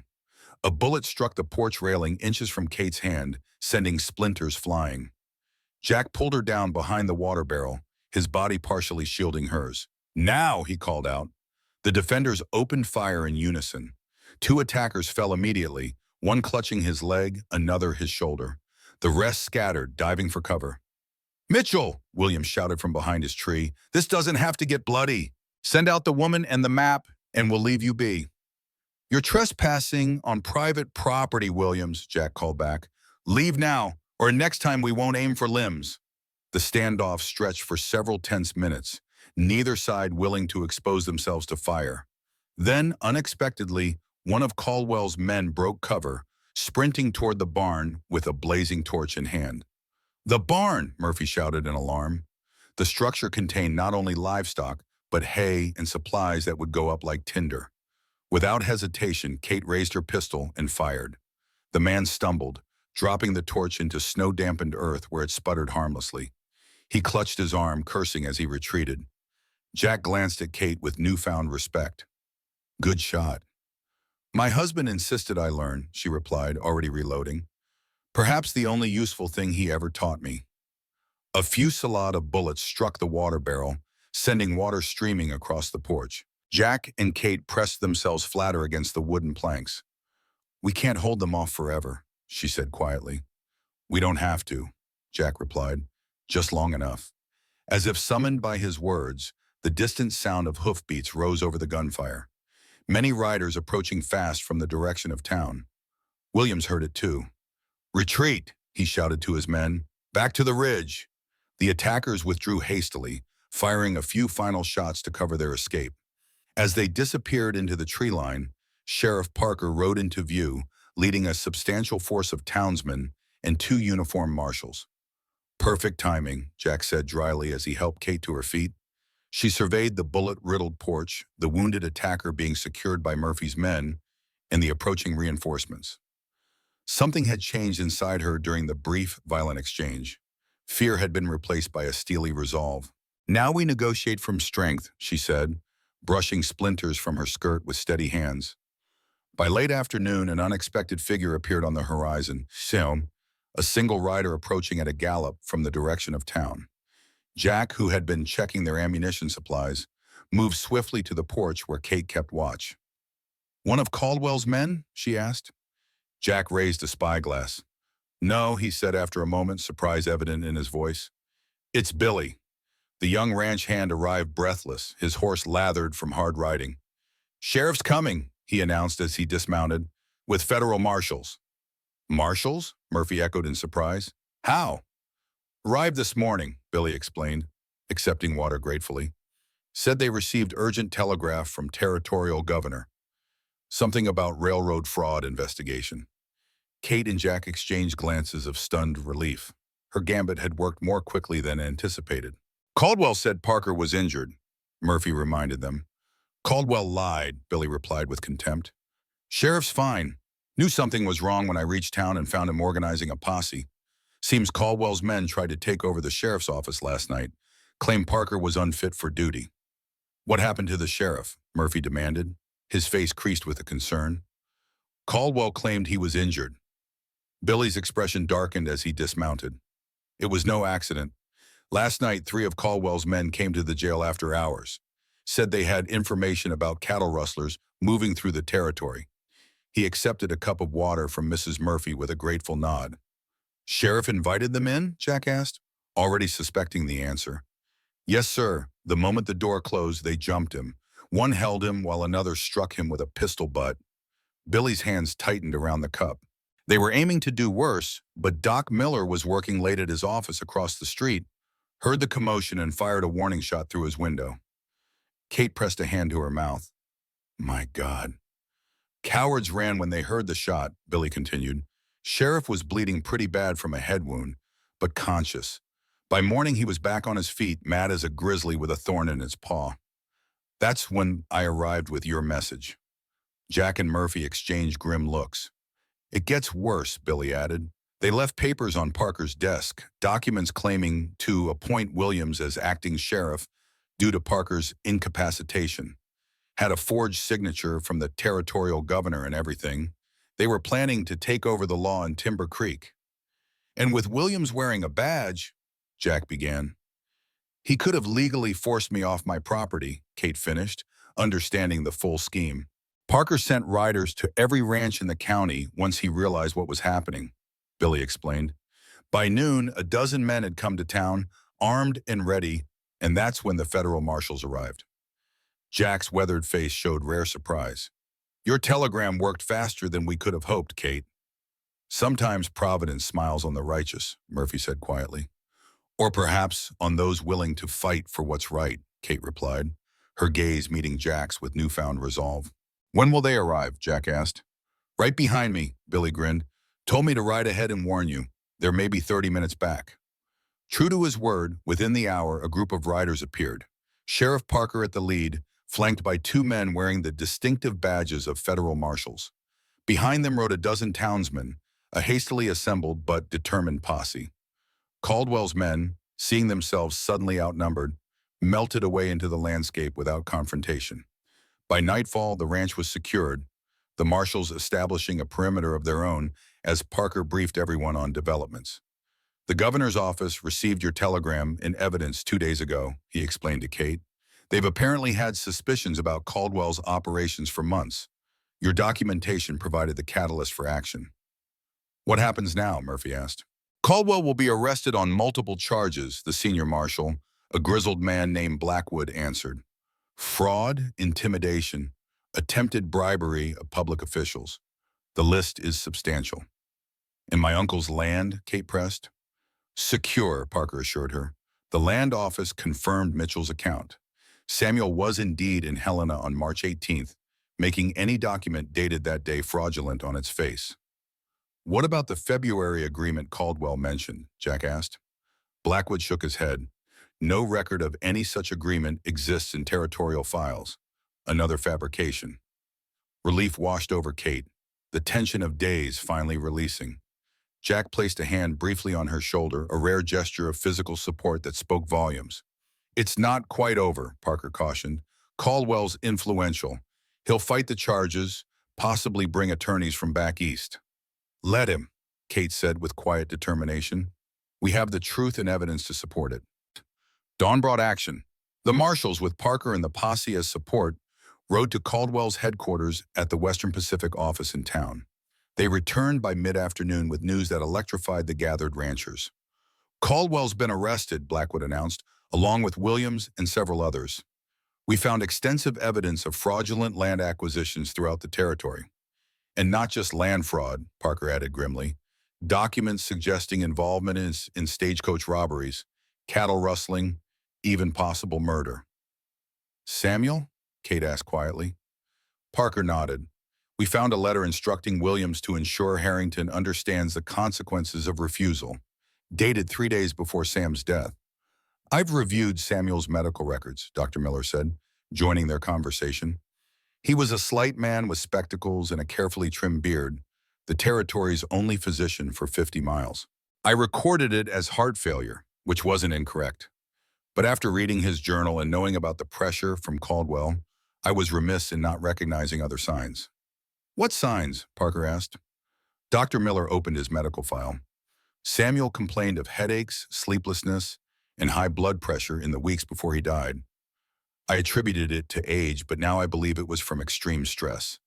The night he died, one of the cowhands reported hearing raised voices from the house. I didn't include it in my report because There were no signs of physical altercation, but a tense confrontation could trigger a heart attack in a man with existing cardiac issues. Kate concluded, feeling anger rise within her. Caldwell may not have directly killed my uncle, but he certainly contributed to his death. Agreed, Parker nodded grimly, and we'll make sure that's recorded in the case against him. Jack's expression hardened. So he pushed a man to his death over gold. Over gold and power, Dr. Miller corrected. Men like Caldwell see the two as inseparable. The implications settled heavily over the group. Justice for Samuel Harrington would come at last, though too late for the man himself. The following days brought a flurry of activity. Statements were taken, documents examined, charges formalized. Through it all, Kate remained at the Murphy Ranch, reluctant to return to her property until matters were fully resolved. On the fourth day after Caldwell's arrest, Jack found her sitting on Murphy's porch, watching the sunset paint the mountains in shades of gold and crimson. He settled beside her, his presence companionable in the growing dusk. Parker says you can return home safely now, he said after a comfortable silence. Caldwell's being transported to Helena for trial, his operations dismantled. I know. Kate continued gazing at the mountains. I've been thinking about what comes next. The gold? Jack guessed. Yes. She turned to face him. I'm not sure I want to mine it, at least not immediately. Jack raised an eyebrow in question. The ranch itself needs attention first, Kate explained. Buildings repaired, livestock increased, land properly managed. The gold has already brought trouble.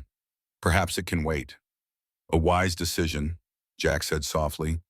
Gold fever has destroyed more men than it's enriched. What would you do if it were your decision? Jack considered the question thoughtfully. File a proper claim to protect your rights. Then focus on building something sustainable.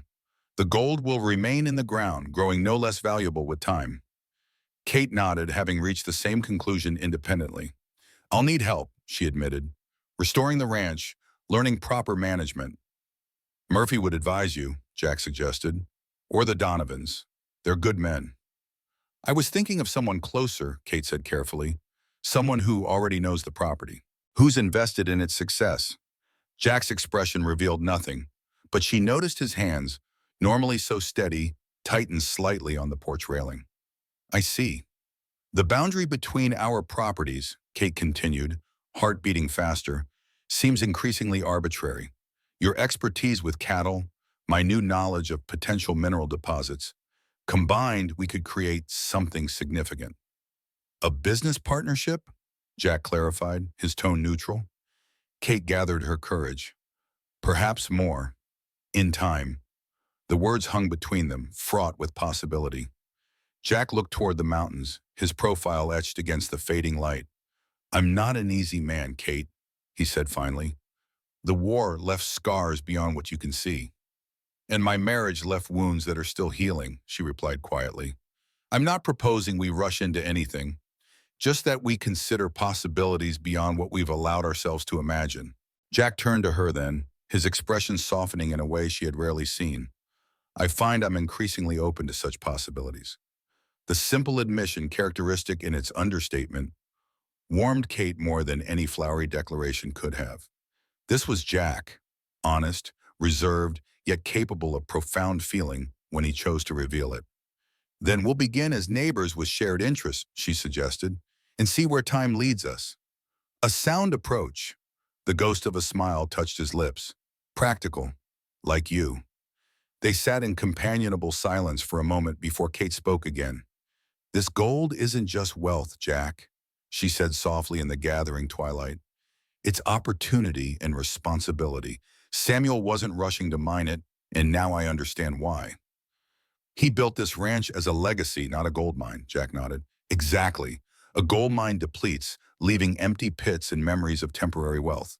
But a ranch, well managed with resources from the gold invested back into the land, could sustain generations. Kate rose, walking to the railing, looking out over the pastures where cattle grazed in the fading light. I think he knew gold only has true value when it serves a purpose beyond itself.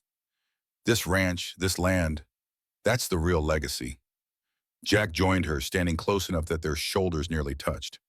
Samuel always saw further than most, he admitted. I still remember what he said when we set those first fence posts. We're not building for tomorrow, Mitchell.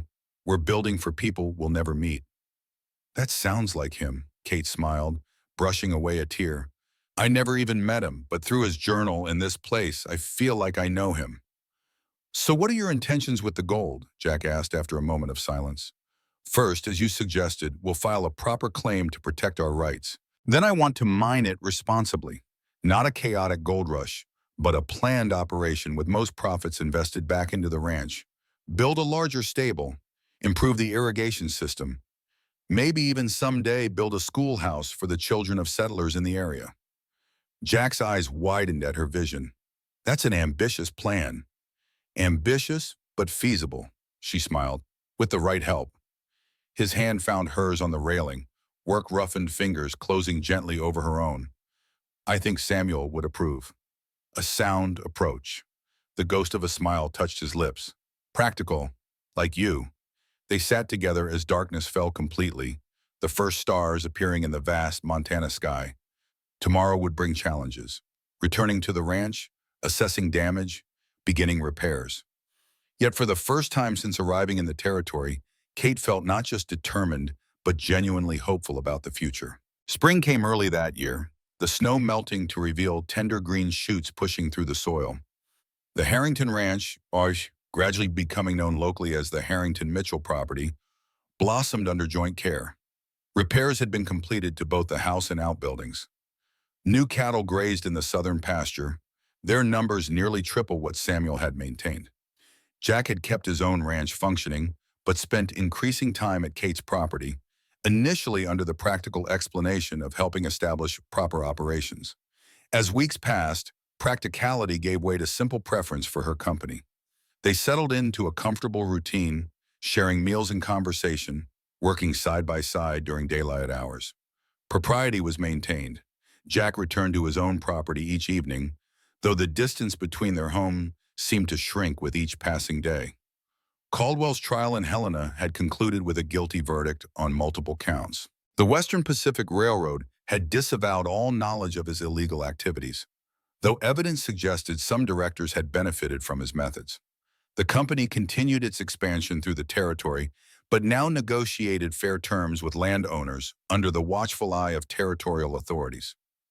On a warm evening in late April, Jack and Kate sat on her porch, watching as the last light faded from the western sky. Scout dozed at their feet, occasionally twitching in dreams of rabbits or perhaps cattle needing herding. Sheriff Parker brought news from Helena today, Jack mentioned, breaking a comfortable silence. The governor's office has formally recognized your mineral claim. The gold is legally yours, with all rights protected. Our claim, Kate corrected gently. I filed it in both our names as we discussed. Jack looked surprised. You didn't mention that part. I thought it appropriate. The deposit extends beneath both properties, after all. She met his gaze steadily. Partners share both risks and rewards. Something shifted in Jack's expression, a decision reached after long consideration. He reached into his pocket and withdrew a small object, holding it carefully in his palm. I've been carrying this for weeks, he admitted, waiting for the right moment. In his hand lay a simple gold band set with a small sapphire. The stone caught the fading light, flashing blue fire against the darkening sky. It was my mother's, Jack explained, the only thing I kept from before the war. Kate felt her heart quicken. It's beautiful. I'm not asking yet, he clarified, his usual directness softened by uncharacteristic uncertainty. Just showing you a possibility. When we're both ready. The careful consideration behind the gesture touched Kate deeply. This was so characteristic of Jack. Thoughtful, respectful of boundaries, yet brave enough to reveal his heart when it mattered. She reached out, not taking the ring but gently closing his fingers around it. Keep it safe, she said softly. The right moment will come, for both of us. Relief and understanding passed between them. There was no rush, no pressure. They had found in each other something neither had expected, a second chance at happiness, approached with the wisdom earned through suffering. Jack returned the ring to his pocket, then reached for her hand. His calloused palm against hers felt right, a connection more meaningful than formal declarations.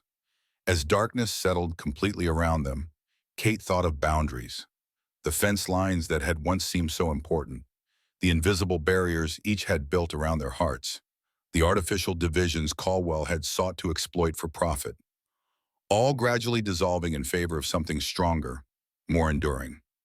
"We should plant an orchard," she said suddenly, "along the southern ridge where the soil is good. Apple trees take years to mature, but once established, they produce for generations." Jack understood the significance behind her practical suggestion, a commitment to future seasons, to putting down roots both literal and figurative. An orchard would be good, he agreed, his voice warm in the darkness. Something to build toward. Scouts stirred at their feet, rising to stretch before settling again with a contented sigh. Above them, stars scattered across the Montana sky like precious metals waiting to be claimed. The mountains stood as silent witnesses to their quiet understanding, permanent and enduring against the changing seasons. Between their properties, the old fence line remained, not as a division but as a reminder of where they had begun, where Jack had found Kate unconscious beside the weathered posts and made a choice that would ultimately transform both their lives. Some boundaries, they had discovered, existed not to separate but to mark the place where different stories joined to create something new, something worth protecting, something like home.